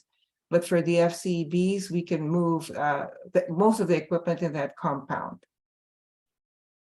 So here's a summary of just the advantages or disadvantages of the technologies based on the technology we know today that's constantly changing, it's changing rapidly. But you can see for FCVs, there are advantages in range and fueling time and infrastructure costs, and also with resilience. But for BEVs, little less cost for maintenance, for energy, and GHG reduction is greater because there's just more renewable sources of electricity. We looked at what other transit agencies are doing. In the Bay Area, MTA is committed to using BEVs. AC Transit is in the forefront of using FCEVs. They've been doing that for 20 years. VTA, Golden Gate Transit, they're keeping their options open. I haven't mentioned here LAFTA in Livermore. They're also committed to hydrogen buses. I'm putting here AC Transit, they've already defined what their split will be, 70-30 in favor of FCEVs. Foothill Transit is an agency in Southern California, very much like ours in terms of the number of buses they have. They have 2 facilities and they dedicated one for each type of technology. And here we show there's an expected growth in the number of buses, about 10 times the number of FCEVs after 8 years, and hydrogen fueling stations about 3 times that after 8 years. So a recommendation for a North-based fleet is to transition that entire fleet at North Base to FCEVs based on flexibility with range and fueling time, overall with less cost, schedule, resilience, and based on the experience we're learning from other transit agencies. For a fleet at South Base, our recommendation is to defer that decision until we have more data, actual experience with the buses, data on the cost for infrastructure and energy, and gain more experience ourselves and experience from other transit agencies. So this just gives you an overall timeline for our program. We've purchased 37 battery electric buses that we see there, that's in orange, 10 fuel cell electric buses, so that's in blue, and those in purple, those that we haven't purchased yet, but those are when we'll have to make those purchases because that's when they'll reach their useful life. We will have in place by the end of this year infrastructure to fuel our 10 hydrogen buses. And we'll also have interim charging infrastructure to fuel the 37 BEVs that we've purchased. If we follow this timeline, we will complete the transition by 2034, 6 years before the CARB mandate of 2040. So next steps is to seek funding for our infrastructure and bus procurement to procure the buses that we need for North Base, build the infrastructure that we need to fuel those buses, and perform the modifications we need, and then defer the decision for South Base. Our request for the council today is your support for our funding applications, whether it's with the FTA, the Department of Energy, the state, or other funding that opportunities that may arise. With that, I'd be happy to answer any questions. Are there any questions from council members in this agenda item? Yeah, I do have a couple Ever, of please go ahead. questions. My first question is about the safety of the hydrogen stations. How safe are those? Yeah, those are very safe because so the hydrogen itself will be contained in pretty robust storage equipment. And there are sensors there just in case there's a leak. Those systems have been developed with AC Transit over 20 years. And then the modifications that we're doing in the facility will have venting to allow the hydrogen to escape in the event of a leak. We will follow all of the National Fire Protection Association safety codes to ensure that what we build is in accordance with the hydrogen safety requirements. We have a fire marshal who will be reviewing the work that we're doing to to ensure that we're doing the work in accordance with the code. Thank you. The second question is in terms of the size of the buses you have. Are you or will you be considering bus size reduction for the routes that aren't too popular? Would that be a thing? So that would be, are you talking about the service, council member? No, I'm talking about the size of the buses. Oh, the size of the buses. So right now we're replacing the buses with the same sizes. We have the 40-foot buses will be replaced also with 40-foot buses, and the 60-foot buses will be replaced with 60-foot buses. At this time, we have no plan to reduce the size of the buses that we have in our fleet. Okay, and finally, by what I saw on your graph, it seems like the hydrogen requires a higher investment to begin with. And I'm wondering if that may be counteractive to how technology may change in the near future.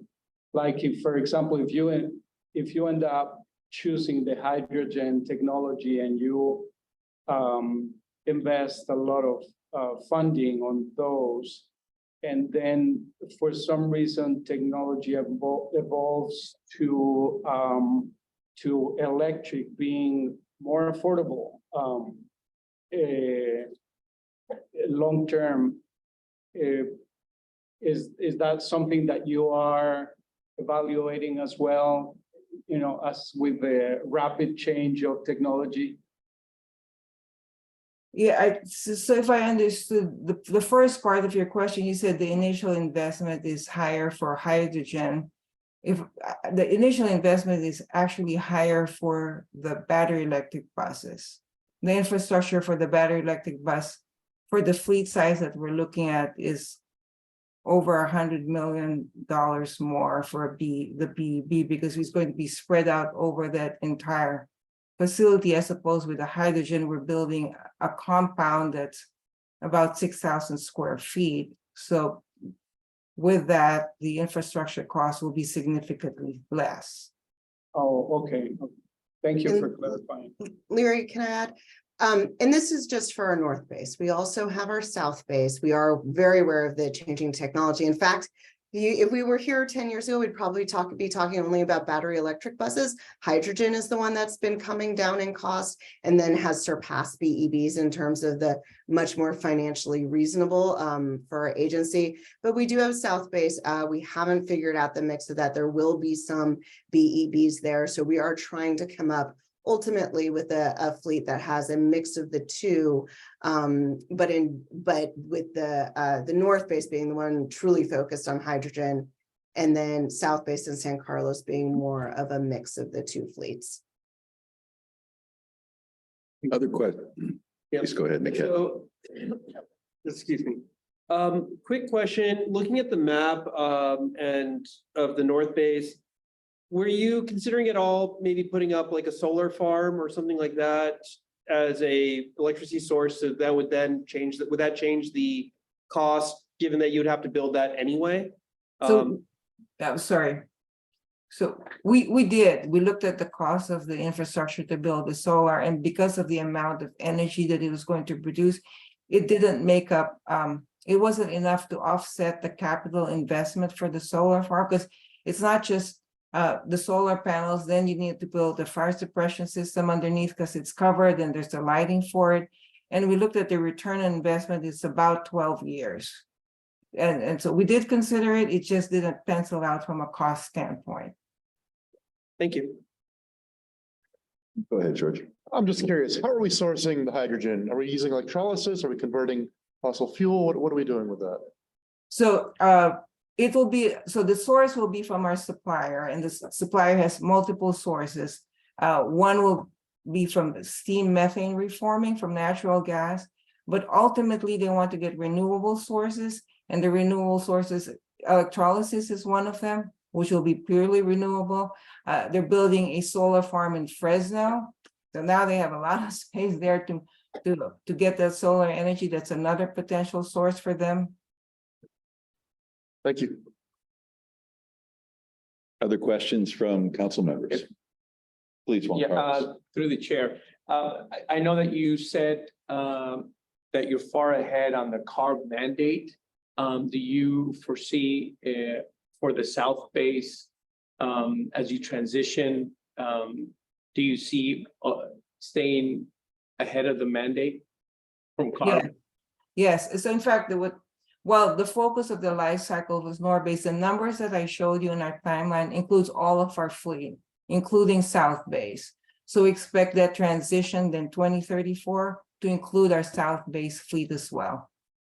Okay, and then my second question was also just to piggyback with our council member mentioned about the solar panel, and has that given much thought on the South Base? I mean, given that San Carlos gets a lot more sun than South San Francisco.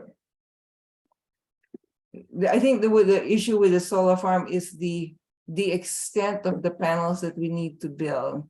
And it just occupies such a large footprint, and the amount of energy we get from it.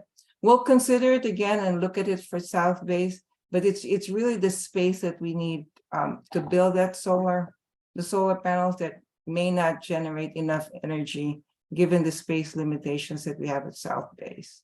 But certainly we'll look at it again. Thank you. Just as a follow-on to that, on the solar panel, is it, and again, I'm not sure where regulations or anything that would concern, but even if you build it, could you use it as either a supplement or where you're not using it to sell it out as a revenue stream or some sort of, it's not just for charging, but it can be a source for the community, backup generator. I don't know, just some other thoughts to figure in when you're thinking about it. We'll definitely look into that as well. Other questions, council members? Do we have any public comment? During this time, members of the public, if you wish to comment on agenda item number 5, Samtrans Zero Emission Train Project, please bring a speaker step up to the clerk during this time. There's no public comment during this time. Back to you, Chair. Okay, then I believe what's requested here is a motion to indicate support for the funding application supporting the implementation of the Samtrans Zero Emission Plan. Would someone like to make a motion in that regard? I like to make the motion that we support the action plan. Do we have a second? I'll second. All those in favor? Aye. Any opposed? Motion passes unanimously. Thank you, council members. Thank you very much. Thank you. Thank you. Next agenda item is the Samtrans Bus Stop Improvement Plan. We have 20 minutes and the presentation is going to be given by Daniel Shockley, who's a principal planner with Samtrans. Daniel, the floor is yours. And a quick transition. So we've been on the bus and now we're going to get off at the stop. This one, I think, Daniel, we're definitely looking for any feedback you have as we, at the end of the presentation. We are currently in the community doing outreach on this project, and that is what Daniel's going to talk to you about. Yeah, thanks, Jessica. So my name is Daniel Shockley. I'm a principal planner over at Samtrans in the strategic planning department. And like Jessica mentioned, I'm here to deliver a brief presentation introducing the Bus Stop Improvement Plan, BSIP, to this group, and collect your comments and any feedback you might have. So what is this project exactly? So the BSIP is a long-term planning effort with the goal of providing a comfortable, convenient, and dignified experience for our passengers waiting at bus stops. And what that means is that we're very primarily focused on the amenities and features at our bus stops. So that includes shelters, trash cans, benches, etc. And with that, a few caveats to the scope. So one thing I wanted to highlight to this group is that this project is not looking at the location of stops or where stops should be placed on a route and how far apart they should be and things of that nature. We already have a policy document called the Service policy framework, which was an outcome of Reimagine Samtrans. And then also to note that concurrently with this project, we have another effort underway at Samtrans that's looking specifically at ADA and accessibility issues, and we'll be recommending improvements of that nature sort of separate from this project. So to the extent there is feedback about ADA and accessibility issues at our stops, myself and the rest of the project team is forwarding those along to the other project. But to be clear, this project is not going to be recommending ADA specific improvements. So really just what are the features and sort of customer features of our bus stops. And why are we doing this project now? There's three sort of factors in sort of the landscape of planning around bus stops that motivate this project. So the first is a general increase in various grant funding opportunities and community interest that we've noticed has been elevated over the past couple of years. So there's just a lot of enthusiasm and funding sources available to make bus stop improvements. We also wanted to take the opportunity to also revisit our bus stop design guidelines and policies. So our current bus stop design guidebook was last updated in 2013, and it's lacking some guidance in key areas, very specifically how bus stops should interact with bicycle and pedestrian facilities. We currently have no explicit policy guidance on how to the best practice for that. And also there's just generally complex and unclear ownership and maintenance responsibilities for bus stops. As an example, to illustrate, Samtrans, as you know, we're a transit district, so we do not have really the land use authority or any sort of direct control over the property upon which our stops are placed. We really only own outright the transit centers. That's a handful of the transit centers at Caltrain and BART stations, but for the most part, anytime we do any bus stop work, it's in close coordination with our local partners at the city level, at the county, or sometimes with Caltrans or private developers. And there's three specific outcomes we're hoping to get with this project. The first is an expanded inventory of our own bus stops internally. So, you know, we obviously do have an inventory, but we wanted to expand that with a lot of other contextual factors of the bus stop that we'll be using in subsequent pieces of this project's analysis. And I'll kind of go over that a little bit later. So that's one deliverable. The next is the clarified design guidelines, which I just talked about. And then finally, at the end, the project will be producing an implementation plan where we will have taken the revised guidelines and applied those to our all of the existing stops in our network. And we'll be taking a look at what is it going to take to bring all the stops to the level of amenity that we've identified through policy. So we'll have basically a list of recommended projects that will turn into a long-term capital improvement plan for bus stops.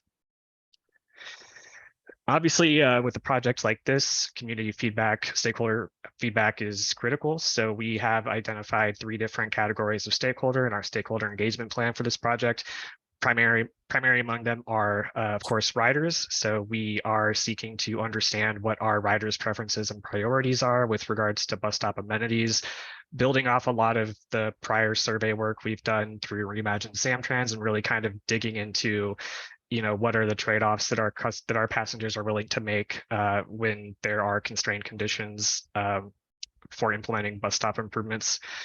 We're doing this through a variety of different tactics. So we're working with some CBOs in the county to set up listening sessions or direct interviews with our riders in certain ridership groups. And we also have a survey which is online now, and it's open through just 3 more days, I think, for the end of the month. So I'll have a link to the website, and we'd really appreciate it if you wanted to put that out.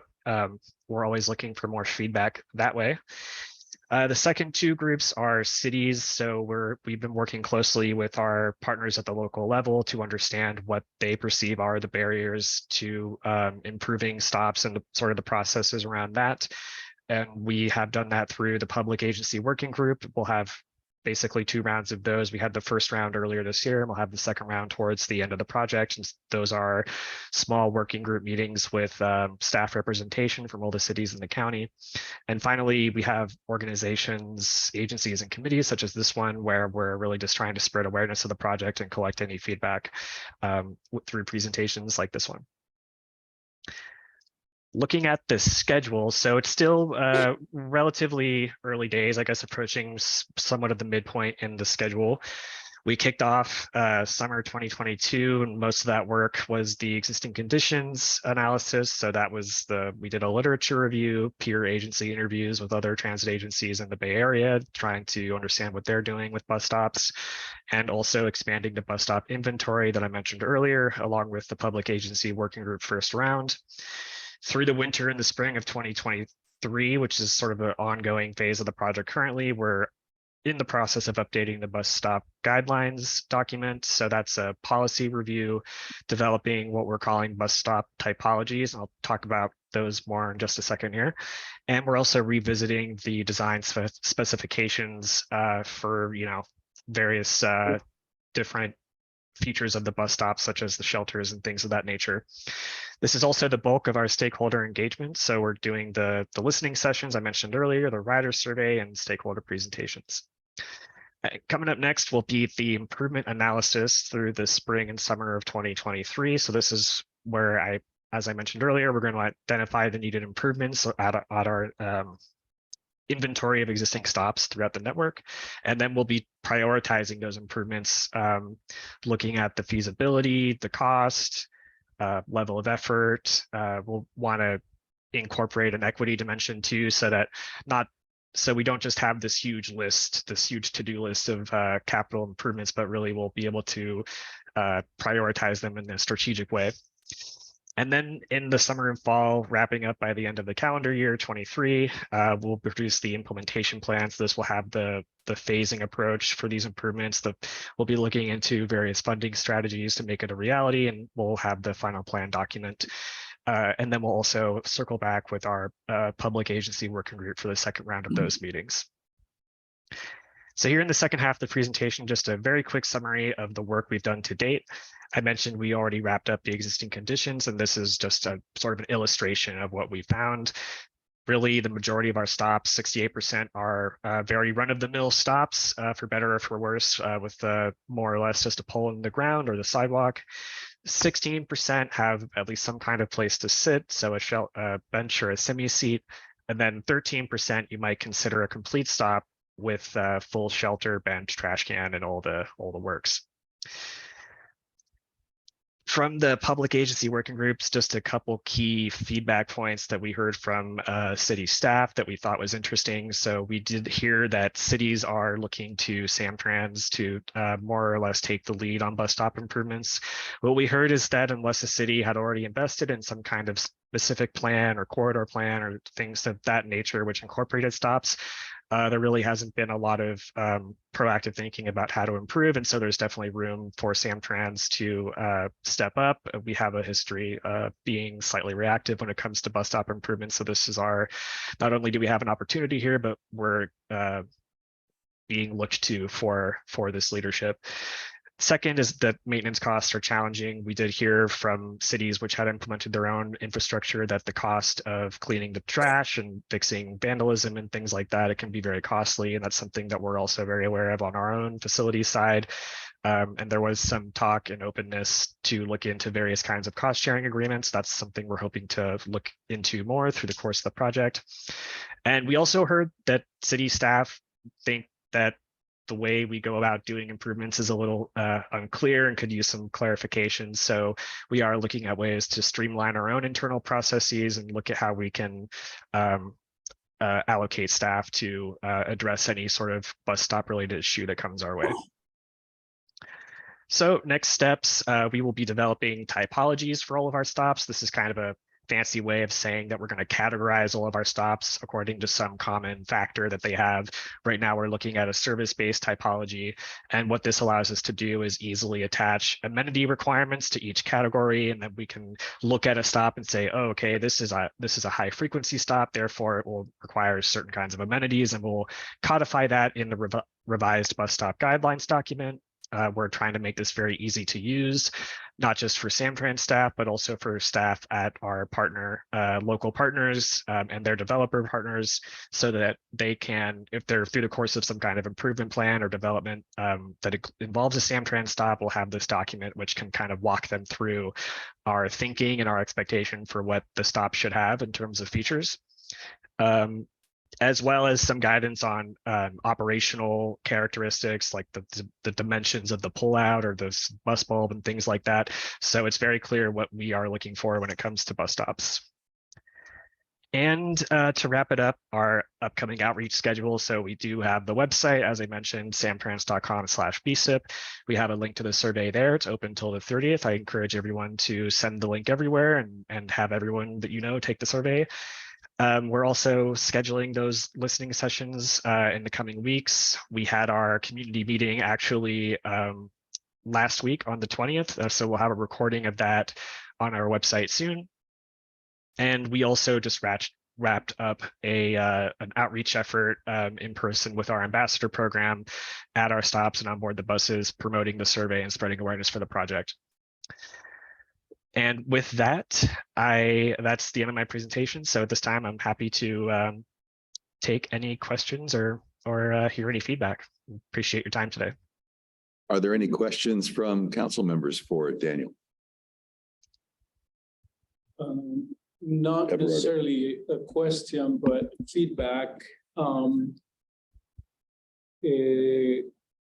that would go to updating the designs. I think that it would be great if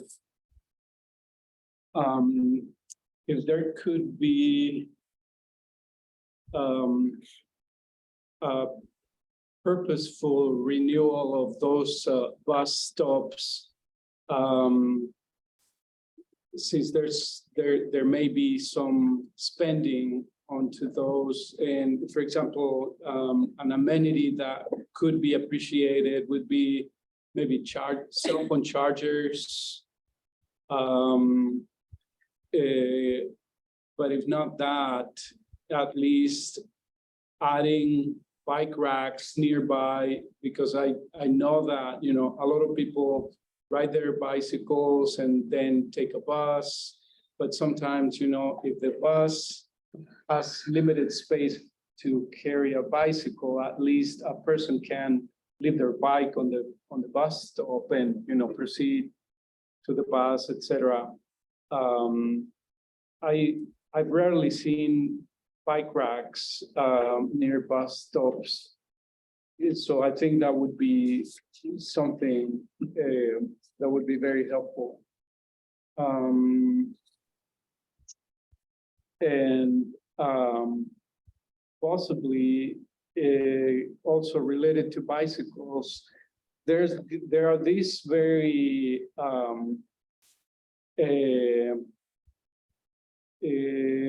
I guess I would call it compressed bicycle repair stations where, you know, you can pump a flat tire or hang it on the rack so that you can realign the wheel or the chain or whatever. Those are not extremely costly, and yet they're very useful. So that's my feedback. Thank you for your comments. Niket, please. Yeah, so I had a couple other ideas for around the amenities part of it. I don't know if you've already looked into talking with places that provide like a public Wi-Fi, so then you can essentially have a hotspot at the bus station or bus stop, trying to figure out how to work that in. The other one that was kind of interesting and more in my lane of what I'd love to see is as part of the aesthetics to incorporate greenery, plants, natural trees, flowering things to kind of help. Again, not necessarily, it goes to the typography, what you're talking about, or the design aesthetics, but I think those renewables will help the air, they help the environment, they keep the place a little bit neater, cleaner type thing, so. Yeah, thank you for that. I'll just note, we do have Wi-Fi on the buses. Just throwing that out there, but yeah, we can look into what's available for bus stops. Thank you for your comments. Go ahead, George. I have a question about, and maybe I'm way off base here. I was reading probably about a week or so ago, Caltrain was having significant issues with massive drop in ridership. Are you guys experiencing the same thing as well? And if you are, how is that affecting any budgeting for this project in any way? Daniel, how about I take this one? So no, actually, we are not. Samtrans is currently at about 70 to 75% pre-pandemic ridership. We actually saw about a 10% jump with our initial Reimagine Samtrans has come up a couple times. We did a wholesale redesign of our network with an incredible amount of community engagement involved. And we started implementing that last August and saw about a 10-15% jump in our service ridership, and we've maintained that. We are one of the leading recovery agencies in the entire Bay Area and about 10% above bus companies nationally. We also, and it's, you know, frankly, due to who rides our bus and our focus on equity. In our redesign, we really streamlined our service and rerouted underproductive routes that were in wealthier communities into lower income communities, and also made routes straighter, faster, more connected. So we put the buses where people who ride the bus the most need it the most. And that has worked for our ridership. I'll also say we are not fare dependent. Actually, a very small percentage of our operating and capital funding comes from fares. We have been very, very fortunate that the voters of San Mateo County have voted to support transportation. So we are primarily funded by local sales taxes, as well as grants and other state and federal funding. So I can say actually relatively confidently, our ridership is strong and our finances are strong. We have far more, as you saw from the zero emissions bus, is one of the things we liked about the $100 million savings on hydrogen. We have a lot of capital expenses, more than we have, but as compared to other transit agencies, we are very strong. Thank you for that. Follow-up question, just curious, what percentage of your funding comes from state and other sources as opposed to actual fares? I think our fare revenue as a total of the budget, the last I heard is around 8%. Okay. Thank you. Any other questions from council members? Actually, Jessica, Georgia, excuse me, stole my thunder. I was going to ask a question.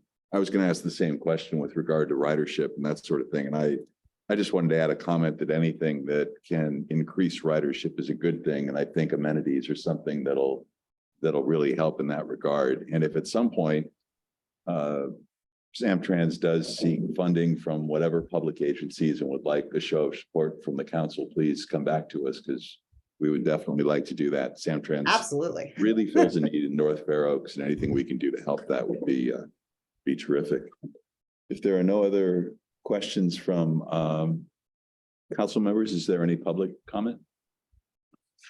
So the public, if you wish to comment on agenda item number 6, Samtrans bus stop improvement plan, please bring the speaker slip up to the clerk. There's no public comment at this time. Back to you, Chair. Okay, well, thank you all. Thank you, everyone from Samtrans who gave both those presentations this evening. Sounds like we're doing great things for the community and making some real progress. So thank you all very much. Thank you. And just one pitch in your presentation from Daniel there. I think, Daniel, we have the website for the survey. Please go on and take it, share it with anyone. It closes very soon, but this information really is very important to us. We take it seriously. Our projects don't get shelved. We really will do something with this. So thank you very much for the time tonight. Thank you. Thank you. Agenda item number 7, Middlefield Road Improvement Project Update. It says presentation by County of San Mateo, but I believe we have Christophe Lasai in the room this evening. Is that correct? Yep, There I'm he here. is. Can you guys hear me? Yes, we can, Christophe. Please, the floor is yours. Great. So I am here to give you guys an update on the Middlefield Road Improvement Project since our last update, which I believe was towards the end of last year. So just a refresher for maybe anybody that's not familiar with the project. We are working on a streetscape project with the roadway improvements. The limits are between Pacific Avenue to Fifth Avenue. A major part of the project is the utility undergrounding work. That's actually a little bit further in that it extends north to MacArthur and then ends at Fifth Avenue. And then as well, we also took an opportunity to replace the sanitary sewer as part of this work, with those limits being Douglas Avenue to Sixth Avenue. So a couple different limits and overlapping, but generally we're working between MacArthur and Fifth, or sorry, MacArthur to Sixth, and it includes the above surface improvements, undergrounding of all the overhead utilities, and replacing the sanitary sewer. In terms of what we're doing, we are doing a road diet where we're reconfiguring Middlefield with 1 lane in each direction with the center turn lane. This enables us to get wider sidewalks as well as bike lanes.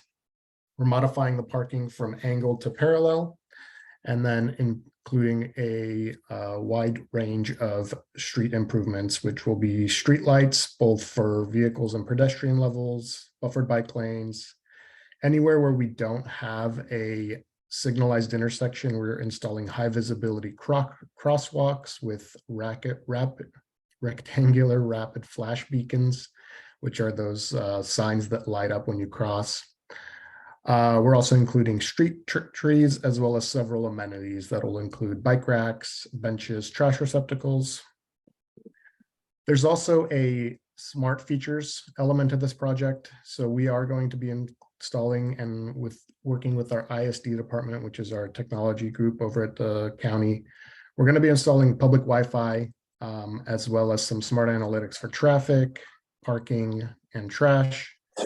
And as I said, undergrounding the overhead utilities, as well as green infrastructure and stormwater treatments, which are generally installed at the corners where we're installing bulb outs.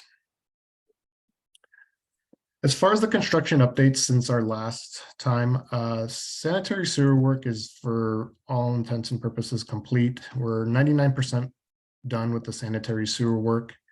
The only work we have remaining is doing the crossing under the railroad track. So that's the Union Pacific Railroad located right in front of the health center. We're planning to do that in the next few months. And that'll be a jack and bore operation where they dig down about 15, 20 feet. We put in a machine and it installs a hose pipe. And then through the hose pipe, we install our sewer line. Our storm drain and green infrastructure installation, we're 100% complete with the underground work, which is installation of the storm pipes. Those will ultimately be connected to the green infrastructure basins. We've completed all the basins in the phases 4, 3, 2, and 1, which is basically if you're traveling from Redwood City into Atherton or Menlo Park, all of the southbound phases from the railroad all the way to Fifth, all the green infrastructure basins are in. And then we're actively working now in the remaining phases, which include all of the northbound phases, or if you're traveling from Atherton to Redwood City. Joint trench work is a big component. That's where all of the overhead wires will go. That includes not only the PG&E power that is connected to all the businesses, but all the rest of the wires that are up there, including all the telecoms. So this includes like AT&T, Comcast, Atherton Fiber. We're 80% complete with that. The main joint trench is in, which is installed in the roadway. And now we're working to catch all of the laterals on the north side or the east side of the project. So we need to go under UPRR. There's actually 3 crossings for the joint trench. So that is going to be installed after we do the sewer work, and then the remaining phases. And then in terms of surface improvements, sidewalks and curb and gutter, we're 50% complete. We just poured the last phase, or the last portion of phase 1, which is right at the corner of Fifth Avenue. And so phases 4, 3, 2, and 1, again, all of the southbound side or west, if you're traveling southbound, or the west side of the project is complete. And now we've switched over to the other side. In terms of the remaining schedule, so definitely have had some challenges with the schedule and delays. I think as everybody knows, there's been an unprecedented amount of rain towards the end of last year and into this year. It affected our project significantly. January, February, and the majority of March were basically rain days. So all 3 of those months were affected by rain to the point where we were not able to get any kind of meaningful work done. The storms were large. They flooded our area. Typically what happened is the storms would come in groups, it would rain heavily for a few days, stop for a day or two, and then the rain would come back. Unfortunately, it takes a few days for the area to dry out. And so that 1 or 2 day break in the rain was not enough for us to get any kind of productive work done. And so right now our schedule has us finishing the project in November of this year. And we're working with the contractor to see what we can do to improve this schedule. As you guys have probably noticed, the majority of the east side of the project is taken up by K-Rail, and we're actively working in multiple phases.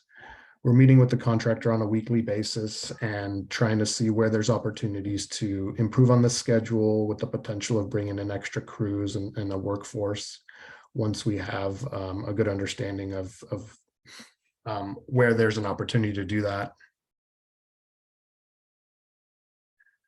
As far as where we are in the project phases and progression of the work, I want to take a little bit of time to explain this slide. So we break the project down into 10 phases. As you can see, southbound MacArthur to Pacific is a phase 10. And then as you work your way towards 5th, it's broken down basically into 2 block chunks. And then as you turn around and going north, similarly in the same kind of geographic format, we have 5 phases at the top. And so we're completely done with the work in phases 4, 3, and 2, with the exception of some of the surface improvements like the benches, trash cans, bicycle racks. But that's open to the public. The roadway's done, it's fully open. Generally, if you go out there now, you can see what the project will look like. All the sidewalks are installed. Parking is parallel. All the access to the businesses is open. Right now, we're working in phase 10 and 1, with phase 10 concrete work occurring this week and into next week. The goal is to open up phase 10 by May 2nd, which is the middle of next week. We'll then jump into phase 1, which is between 3rd and 5th, and the goal is to open up that by May 15th. And so the entire south side, or 50% of the project, will be done by May 15th. And then as you switch around on the north side, you can see the sewer work has been done in all of the phases. We've taken over phases 8, 7, and 6, and we're actively working on the joint trench, concrete work, and roadway work at some point. Here's just a couple photos to show some of the challenges with the projects and just show some of the progress. Public convenience is always top of mind for us. We work closely with the Office of Community Affairs, which they'll be presenting a little at the end of my presentation. They're in the community almost every day. They have an office there that they staff, I believe, several times a week. The folks there are really good. They've been with the project from the beginning. They've been able to build a really good rapport with the community. We've been able to develop a database of the property owners as well as the business occupants. And so we try to be proactive in our communications to let them know what's going on. Definitely some of the challenges we've had on the project is it's taking much longer than we originally anticipated, and we do acknowledge that. And so we're trying our best to be communicative with the property owners, the businesses, letting them know exactly when we're going to be working in front of their business, how long we're anticipating it to take, and then letting them know if there's any kind of changes to that schedule, if there's conflicts, impacts. Recently, we had a challenging situation with Cal Water and one of their water lines, which I'll go over later, but we're in communication daily. The contractor's also communicating, we're communicating. And so this just shows some of the public convenience items that we've included. We try to post signage along the corridor, letting people know that businesses are open during construction. We try to include signage of where pedestrians can walk and letting them know where the access is. Part of one of the requirements of the project is to maintain pedestrian accesses to the businesses at all times when it's feasibly possible. So there are times when we're actively working in front of a business where it won't, the access will be limited, but the goal is to maintain it to the greatest degree possible. And so this shows some of the signage on the fencing. This slide shows some of the detours that we have. Generally what we do is we set up the K-rail in the middle of the street in order to work. We then try to route the pedestrian traffic around the work area. And so you can see this is the bicycle and pedestrian detour kind of outside of the work zone. And then as you can see, there's openings along the route here to allow access for the individual businesses. If there is vehicle access needed, we'll make sure to have an opening in the K-rail as well and maintain that access. We also build temporary ramps. I think one of the big parts of this project is we're removing the existing concrete sidewalk and then installing new ones. And so we make sure that these ramps are pre-built. They're installed the same day as the concrete is removed and then maintained throughout the duration to make sure that no business has access issues. And so you can see some of the ramps that were installed and over the removed sidewalk in these two photos. In terms of what we're actively working on, so phase 10 sidewalk. So this is the area just south of the railroad track. We've recently removed the sidewalk. Again, a lot of auto body or vehicle type businesses in this stretch. And so we made sure to install plates so that they continue to have access for their customers, that they can move vehicles in and out, and their businesses are, the impact to their businesses is limited. This just shows when the sidewalk is removed. As you can see, the photo on the left shows basically from the railroad tracks looking south. And then the other photo shows the corner near the North Fair Oaks Community Center and Library. We've removed that entire area and we'll be rebuilding it. One area in the distance is the parking lot, I think, for the daycare. We've been in close contact with them to make sure that, morning drop off and pickup, that the contractor understands there's going to be a lot of activity there and that they need to provide access and that it's safe for the residents. And so I know the daycare has reached out to us along the way, and we want to make sure they accommodate any kind of requests they have. So phase 2 was recently completed. This shows the completed sidewalk, and you can see in the photo on the left, this is a new driveway that was installed as well as the new sidewalk. In the distance, you can see the streetlights, both a pedestrian one in the far distance and a vehicle one.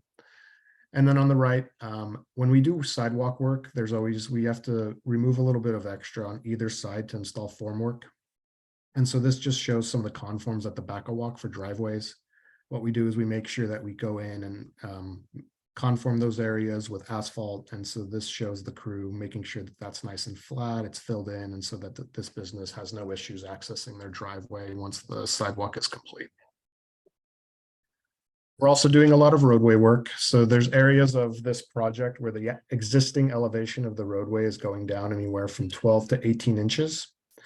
So the photo on the left shows once it's been lowered, you can kind of see the difference between the existing roadway on the right. So that K-rail, the white K-rail, is on the existing roadway, and you can see there's probably 18 inches right there of difference. And so what we do is we grade that, and then we come in and pave. Photos on the right shows the paving that occurred earlier in this month. Right after we pave, we make sure that we roll it with a drum roller, and then we do some finish rolling with the another smaller roller that's able to get into kind of tight spaces. And the goal here is to make sure that it's nice and compact, it's level, there's no bumps, things like that, and that it meets the adjacent improvements like the gutter and the valley gutter that you see crossing the side street. As far as the ongoing utility or joint trench work, our subcontractor is working in phases 6, 7, and 8. And so we continue to install the joint trench. You can see on the photo on the left, this is them installing all of the underground conduits that will be eventually connected to that panel. Right now we stub them up, and then once PG&E comes in to do the change, which will be once the project is completed, Each business will be connected from the underground system, and then the overhead system will be deactivated and removed. Photo on the right shows just some of the sizes of the boxes that we're installing. There's a lot of utilities out there, and the joint trench is very complex. Some of these boxes are, 8 feet by 10 feet in dimensions, and 5 to 6 feet deep.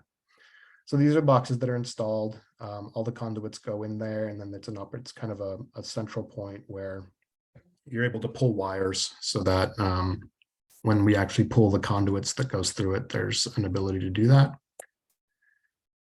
Here's just some more sidewalk or phase 2 sidewalk improvements. This shows some of the formwork that we've installed. So this, you can see the boxes that were installed. What we'll do is we'll form and pour the sidewalk so it's nice and flush. There's no tripping hazard. And in the foreground of the photo, you can see that's the bio retention area that we're installing. Photo on the right just shows, again, all of those boxes are generally different utility purveyors. So that's like, there's a Comcast box, there's an AT&T box. And so we need to make sure that all of those are connected and that they're able to pull their wires once it's time to do that. We come in and do the sidewalk. So this shows the concrete pour that we recently completed near the 2nd Avenue parking lot. As you can see on both the photo on the left and the photo on the right, we want to make sure that we protect the adjacent businesses. Construction work can get dirty sometimes, and so we acknowledge that. We put up tarps, papers, things like that to protect the adjacent business from splattering of concrete, making sure that we're doing a nice clean job and that there's no issues once the concrete is poured. And this is what it'll look like when it's done. This photo on the left shows recently poured concrete. It's to the point where you can walk on it, but it's still curing and gaining strength. And then the photo on the right is, concrete that's hours old of being poured. There's a really good crew out there. They do a really good job with the score lines. They do a really good job with the finishing. And so if you haven't walked the area, I encourage you to do so, and you can see. And then as far as the surf improvements, we continue to do what we can at this point. There's some fire hydrant replacements that are occurring, as you can see. There's streetlight installation. And so when there's an opportunity to do that and the area is closed, we take that opportunity. There's certain things that we are waiting to install until the end of the project. Like I said, the benches, bike racks, just because we want to make sure that they're utilized once it's actually open. We don't want them out there in the field with the potential to be damaged as we work around it, finishing other parts of the project. Photo on the left just shows some of the streetlight foundations. So generally you just kind of see what's above ground, but you can see the foundations are pretty big. In addition, there's a lot of, like I said earlier, there's a lot of conflicts on Middlefield Road. And so that white pipe is an existing a drainage pipe that we installed. And so we have to work around stuff like this, make sure that, the foundation for the streetlight meets its needs while still accommodating the other infrastructure, the water irrigation lines we're putting in. And then photo on the right just shows some of the utilities, some of the sizes of the vaults that are out there. These are level 3, which is a local telecom. And so they came in and raised all of their iron or manholes to grade. We did have a recent issue with Cal Water in that I determined during construction that some of their water lines were very shallow.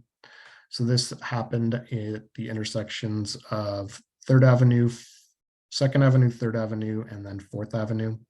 We worked hand in hand with Cal Water to get them out there to lower their lines, but it did cause a little bit of a delay to our project.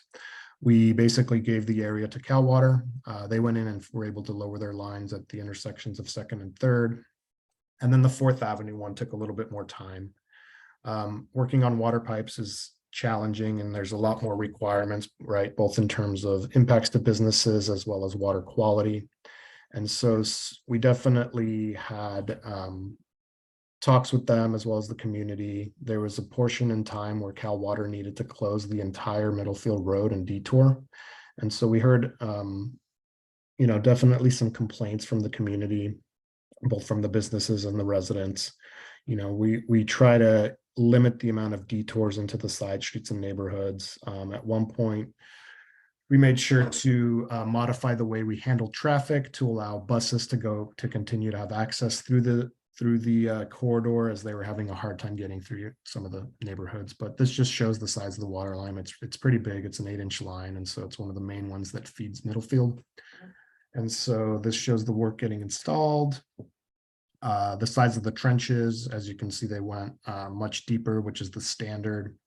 And then the photo on the right shows them doing a pressure test. Another issue we ran into is when they first did a pressure test, it failed. And so then they had to kind of isolate the area to find where it was failing, make a repair. And so that added another a week or so delay for them finishing their work. They are doing a tie-in tomorrow, which would complete the work. We've also been working with them to make sure the impact is limited. And so they're doing that work at night because it is going to require a shutdown of water to several businesses on Middlefield near 4th and 5th Avenue. And so they'll be going in at night, doing that work and have everything up and ready for the weekend. Other project challenges is just coordination and dealing with utilities. As I said, Cal Water and AT&T, we've identified some conflicts in phases 1 and 5 that they need to work on before we can go in and do our work. Cal Water is pretty much done. AT&T is working to procure the materials that they need to do the work, and then they'll be out there. The good thing is we have plenty of work for our contractor on the other side of the project. And so we are definitely leveraging the fact that there's other areas for the contractor to be productive. And that's why we've asked them to take up the phases in 6, 7, and 8. Working around community needs for access and limiting impacts. We acknowledge that the project has taken longer than we anticipated. We're working closely with the Office of Community Affairs, trying to be provide information as best we can. We have a website that we update on a weekly basis with what's going on. I know that OCA has newsletters that they send out. They've been working with the community to understand what some of their concerns are, and we meet with them on a weekly basis to discuss what the work is going to happen, how we can communicate with the businesses, the homeowners. And we want to make sure that we hear what they're saying, and really what we want to do is get the project done as quickly as possible so that everybody can start enjoying it. There's always the challenge of unknown conflicts in the remaining phases. We know what we found in the first 4 phases, and it's definitely complicated, and there's a lot of things underground in Middlefield once you start peeling back the asphalt and the concrete. And so we have a good set of tools in our toolbox. We know how to respond to the conflicts we've experienced, and so we feel like we're prepared. And then UPRR, dealing with the railroad is always challenging. They take a while to respond, and so we just want to make sure to keep the pressure on them and let them know that this is an active site, and so they need to be prepared to provide us with what we need.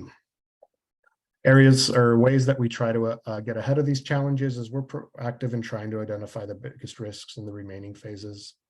As I've said, we know what the conflicts are, which is the irrigation line and the utilities that conflict. And so what we've done is we've went ahead and tried to pothole or identify what conflicts we've experienced in the first half of the project so that we can already start working on resolutions when we get to them.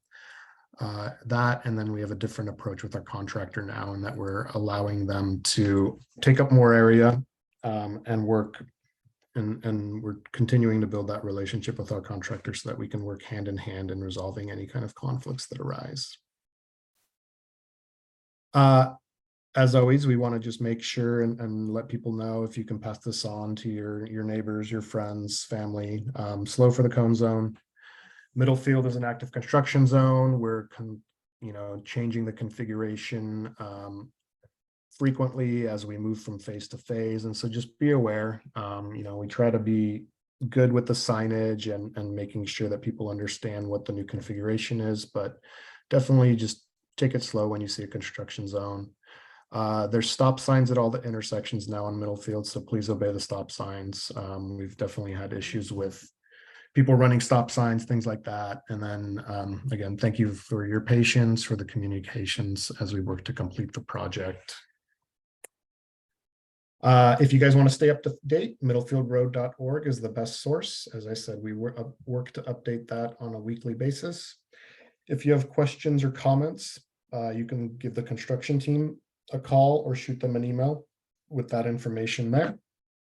And then if you have any other project-related questions, our Office of Community Affairs is also available through the email and phone number provided there. And then I would be happy to answer any questions that anybody has before we move on to the OCA presentation. Are there any questions from council members? I have several questions, if you don't mind. Sure.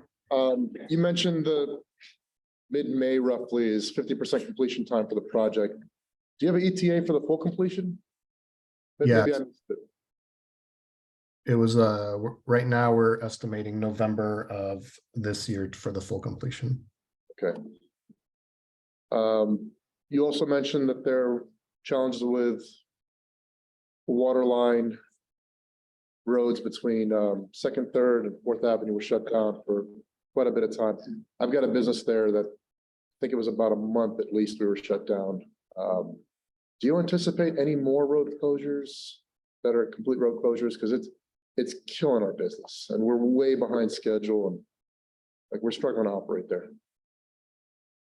We don't anticipate any full roadway closures for an extended amount of time moving forward. Having said that, there's always the reason that was a road closure, it was just an unanticipated event. And so I can't guarantee that there won't be any, but the way we have the project structured now is with the goal that there won't be any full-time roadway closures for any extended period of time. Okay. And you may not be the person to be able to answer this, but for the last major road closure and for being so behind on this project for the current businesses that are there, is there any funding resources to keep them afloat to help them out? I think OCA can touch on that. I know that there's several efforts for business support that the county has worked through. I don't have the details of that, but I believe Megan can probably touch on that when she talks about her presentation. Yeah. Other questions from council members for Crystal? Just briefly,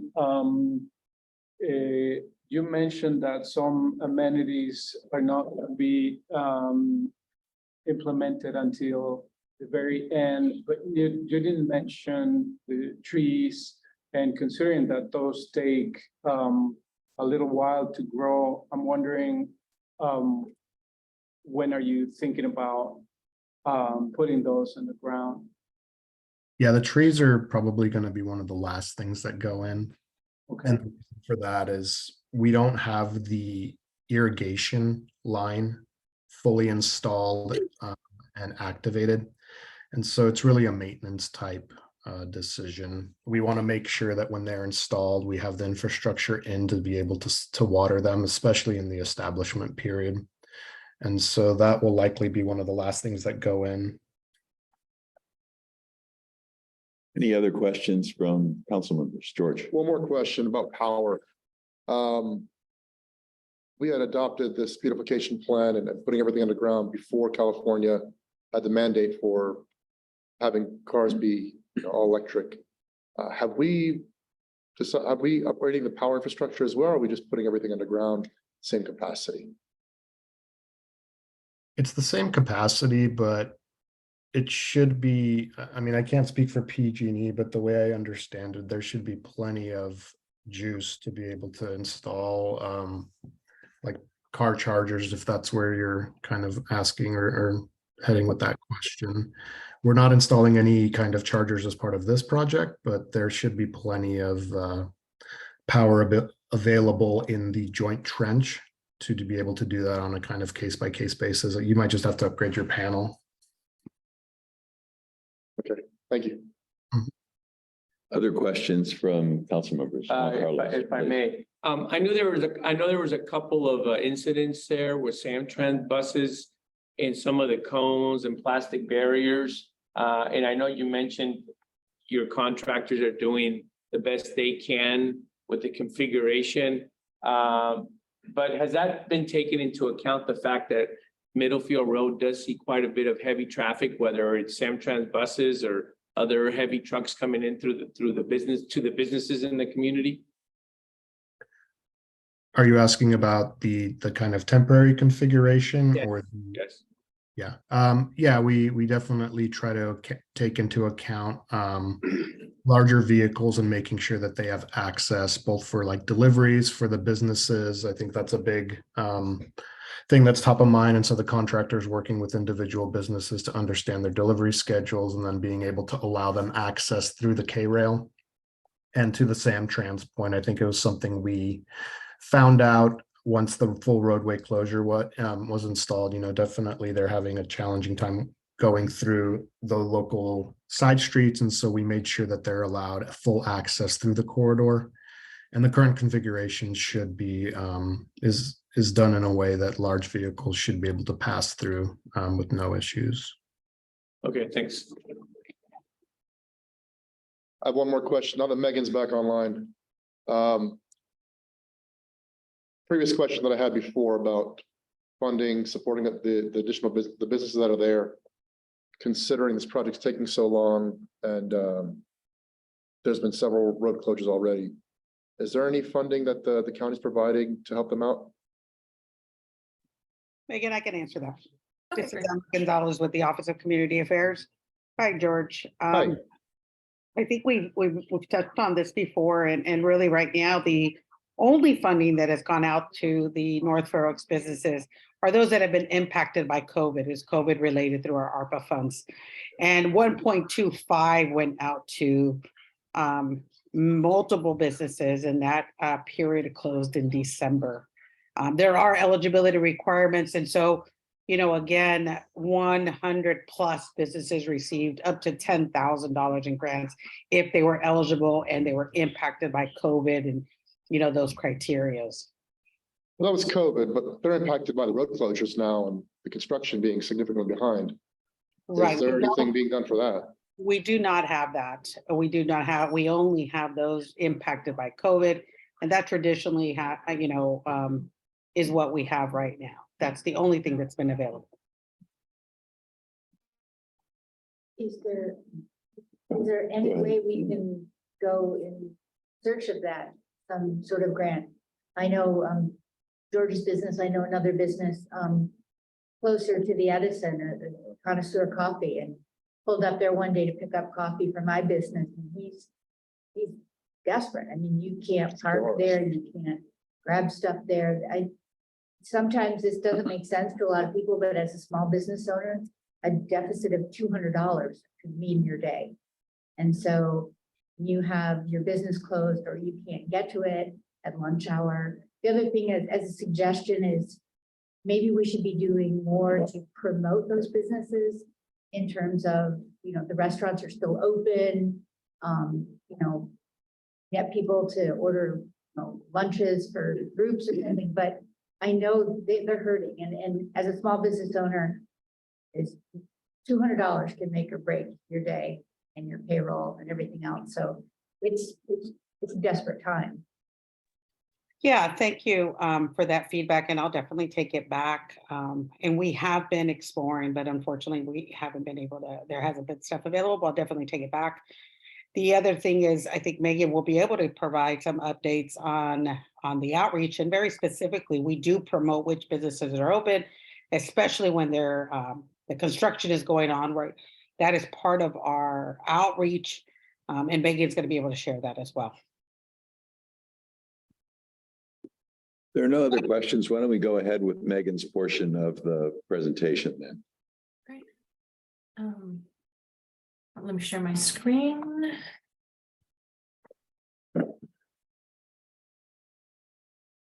Okay, if you can see my, oops. Can you see my screen? No. No? That's weird. Sorry. Hold on one moment. Yeah, we see it. I see Now it. you're sharing something. Does it look big? Yeah. There we go. Great, excellent, thank you. Okay, so I am talking about outreach. So perfect timing. Let me move this over. So during all this construction that Christoph has been discussing, our team has been in the field a tremendous amount over the last several weeks. An incredible amount of in-person, one-on-one outreach. So whenever businesses may have any impact in front of their properties, such as when AT&T was doing street closures between 4th and 5th Avenues, our team goes out and informs the businesses in person about what's happening. And we're very cognizant of any potential language barriers. Our staff is bilingual, they're in English and Spanish, making sure businesses understand what's happening, answering any questions, and then always coming back and closing the loop to ensure that they understood what happened. Do they have any additional questions? And so that's what our role is to really work closely with business owners and businesses to inform them and answer questions immediately. So especially when the new northbound construction is occurring between 3rd and Pacific Avenue, the K-rail is moving, things are changing rapidly. Our job is to inform all those businesses. Let's see, we also coordinate when there's driveways that are being closed in order to do paving. We want to make sure that it's in a timely manner, that it works within their business hours. We try to work with the construction, with Granite Rock to come up with the best times that those things can occur to try to alleviate any impacts to the businesses. In addition to the in-person outreach, we're still doing our online outreach. So we do Gov Delivery, and where we send out messages to the businesses. And so we detail any type of upcoming work in an easy to understand format. We also link directly to the website that Christoph spoke about. The messaging is all bilingual. We can also link to Google Maps. So it's a dynamic tool. So when there's a new road closure or a detour, we can do a Google map that'll show exactly where that detour is or where any new parking is accessible. We also do emails directly to the businesses.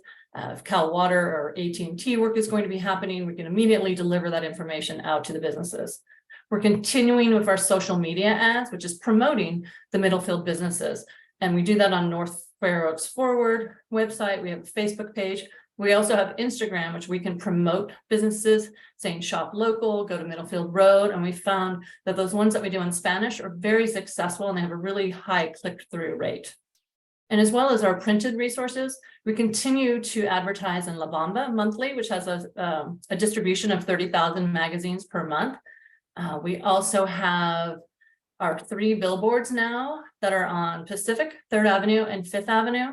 And we are coming up with new creatives every 6 weeks. So we're constantly changing out those billboards to make them more, to make it more interesting for people to see them. And we're always talking about shop local, being aware of construction and where parking locations are. And so that parking is one of the main things that we keep receiving comments about. And so we want to make sure people know where to go to park. Additionally, you should have all received our latest edition of our newsletter. It was our 6th edition. I think it came out either last week or about 10 days ago. And that goes out to every resident in North Fair Oaks. It's about 6,000 addresses. And then along with visiting in to businesses in person, we also provide courtesy notifications, printed courtesy notifications. So even though people like verbal and online communication, the businesses have told us they really like having us come out in person and give them a hard copy version of what's going on so they can kind of reference it and see what's happening and what may potentially affect their businesses. One thing that we've been working on a lot, our entire team, is to update the North Fair Oaks Business Directory. Previously, we had about, 175 businesses in our directory. We updated it to 387 businesses that are operating in the entirety of North Fair Oaks. That's a huge increase. We're really proud of that effort, and we're updating that onto the North Fair Oaks website, Forward website as well. So all of those businesses will be located on that directory. 6 businesses had temporarily closed, and 7 had permanently closed in North Fair Oaks, is what we found. 40% of the 387 businesses are located within the Middlefield Road Improvement Project construction area. So this is something that's really exciting that we've been able to find all of these businesses. And you can see the breakdown. I won't go through them all, but you can see we kind of broke them down, but the type of businesses that they are. And then some of the challenges and feedback.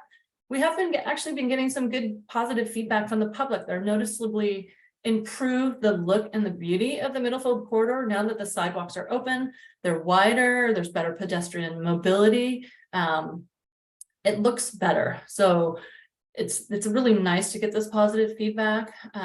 We've also heard, thank you for always being so caring and helping us through the construction process. That's from business owners.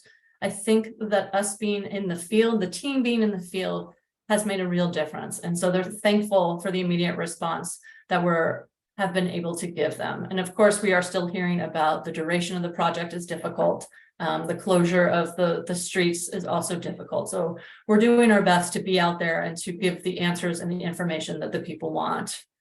What we're always working on, next month, we have another draft for a postcard that will go to all of the residents in North Fair Oaks. And we are also looking into radio stations. We heard feedback from some of the businesses and residents in North Fair Oaks, and they said, there's a lot of radio stations that we listen to. So we're looking into 93.3 La Raza, 102.9 Radio Lazar, and 105.7 Latin Mix. So we thought that may be a good way to try to promote coming to Middlefield Road and go shopping as well. And we're also putting banners along fences, letting folks know businesses are open. And then, like I mentioned, every 6 weeks, we're changing out our creatives for the 3 billboards. And these 3 that you see on the bottom will be going up May 15th. And so that is a quick summation of our outreach efforts. And I'm also happy to take any questions you may have. Are there any questions from council members for Megan? Please, Edward. Briefly, not a question, but a suggestion that maybe you can have a survey or just simply ask some of those businesses how the construction is affecting them, even if there isn't any economic incentive. I think it would be good information to have. And, on the side, we as a council may actually want to team up and write a letter and, for the supervisor and see if we can find support either from his office or, I don't know, so that those businesses can get a little bit of funding, because I know that while the construction is not COVID related, the construction actually started as we were coming out of COVID. So, there wasn't really any time to recuperate for those businesses. And so it would be good to provide some sort of financial assistance. Any other questions from council members? Do we have any public comment on this item? And this time, members of the public, if you wish to comment on agenda item number 7, Middlefield Road Improvement Project update, please bring the speaker up to the clerk. There's no public comment during this time. Back to you, Chair. Thank you very much, Deanna. Okay, we're up to report outs. Do we have a supervisor's report this evening? No, I think, okay. County Executive, Adam? Yes, thank you. Few things to report out. One, the County Executive's Office added a new Assistant County Executive that's immediately below Mike Callaghy, the County Executive, and that's Ileana Rodriguez, who's been with the county for about 30 years and is a wonderful asset to the county. So that's an internal development. Another of note is that the county at the last board meeting adopted an ordinance related to fireworks. As you guys may recall, there was kind of a whole scene with a lot of kids riding around and deploying commercial grade fireworks in public around, unsuspecting and scared citizens and residents.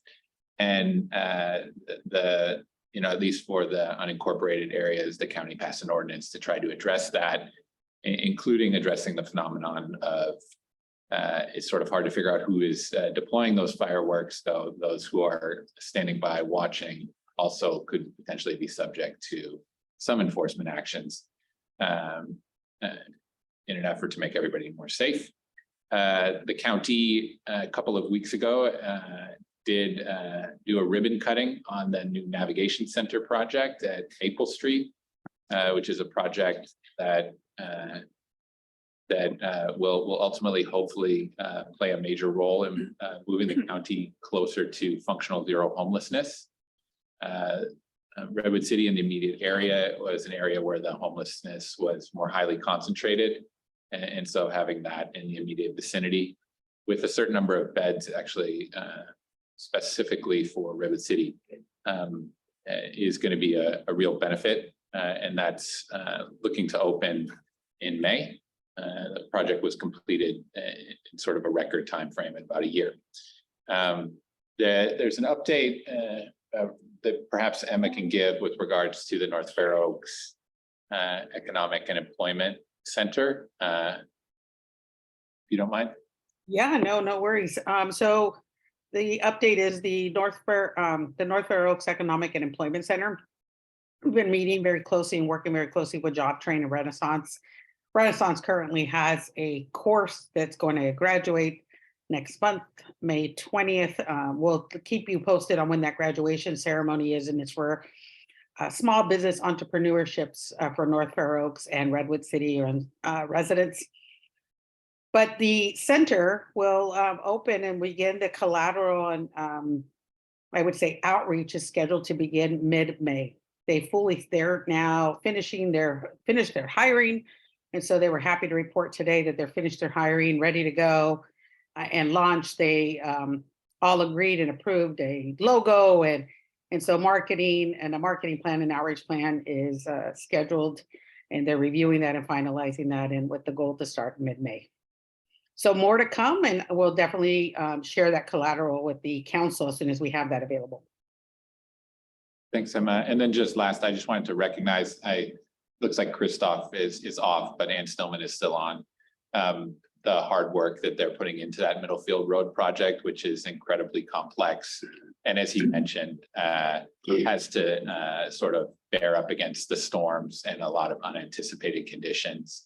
I know because I've spoken to them quite a bit about how to navigate this circumstance, that they're putting all due diligence and efforts to make it as painless as humanly possible for everybody.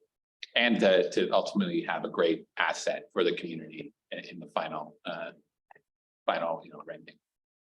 It'll be nice when it's done. Adam, if I can add one more additional thing in I'm sorry, I didn't have a chance to mention it previously, is you've heard a lot of us talk about an OCA, mention Cecia Berg, who is part of our staff that works on the business outreach in North Fair Oaks with the Middlefield Road Improvement Project. She is actually moving on and been promoted to another position. And so I really want to, also acknowledge her hard work with the Middlefield Road Project and the success of really being on the ground in the field and really develop strong relationships with not only the businesses, the construction team, and DPW and OCA. We're currently in a transition. Megan is taking the lead on it. Megan has been working on the project on the back end. So we should have a replacement within the next week or two, but we'll keep you posted as we develop it. Our entire outreach team, who's already been working in the field with Cecia, will continue and remain. But I wanted to let you and acknowledge Cecia as well for all her hard work. Yeah, she's done terrific work as liaison to the business community, Emma. So thank you for bringing that up. Thank you, Adam, for your report out. Council member report outs. Blair, do you have anything this evening? No, we're running late. I'm grateful we're done with the housing element, and we're still meeting on the railroad crossing. So that's all I got. Juan Carlos. Not this month. Anything ever? Yeah, briefly, I'm also attending to the planning meetings for the Caltrain's a bike pedestrian connection here in North Fair Oaks. And I also attended a meeting with the new community volunteer coordinator for the Menlo Park Fire District. That's a brand new position to liaison between that fire district, which covers half of North Fair Oaks. So hopefully that new person would help to bridge the community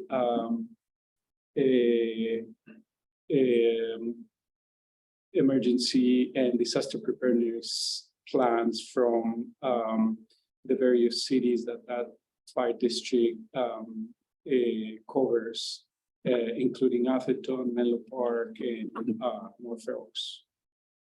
Okay, thank you. Niket, report out tonight.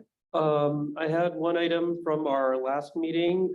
This was regarding the zoning approval that we gave for 412 Sixth Avenue.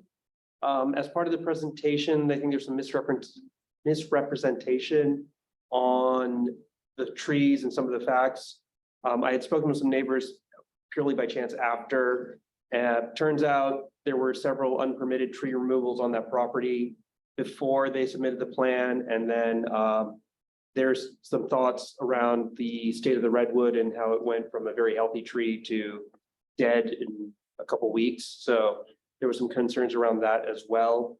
And so just wanted to bring that up as part of not having that presented to us in the plan that they give. Understand. Kathleen, anything?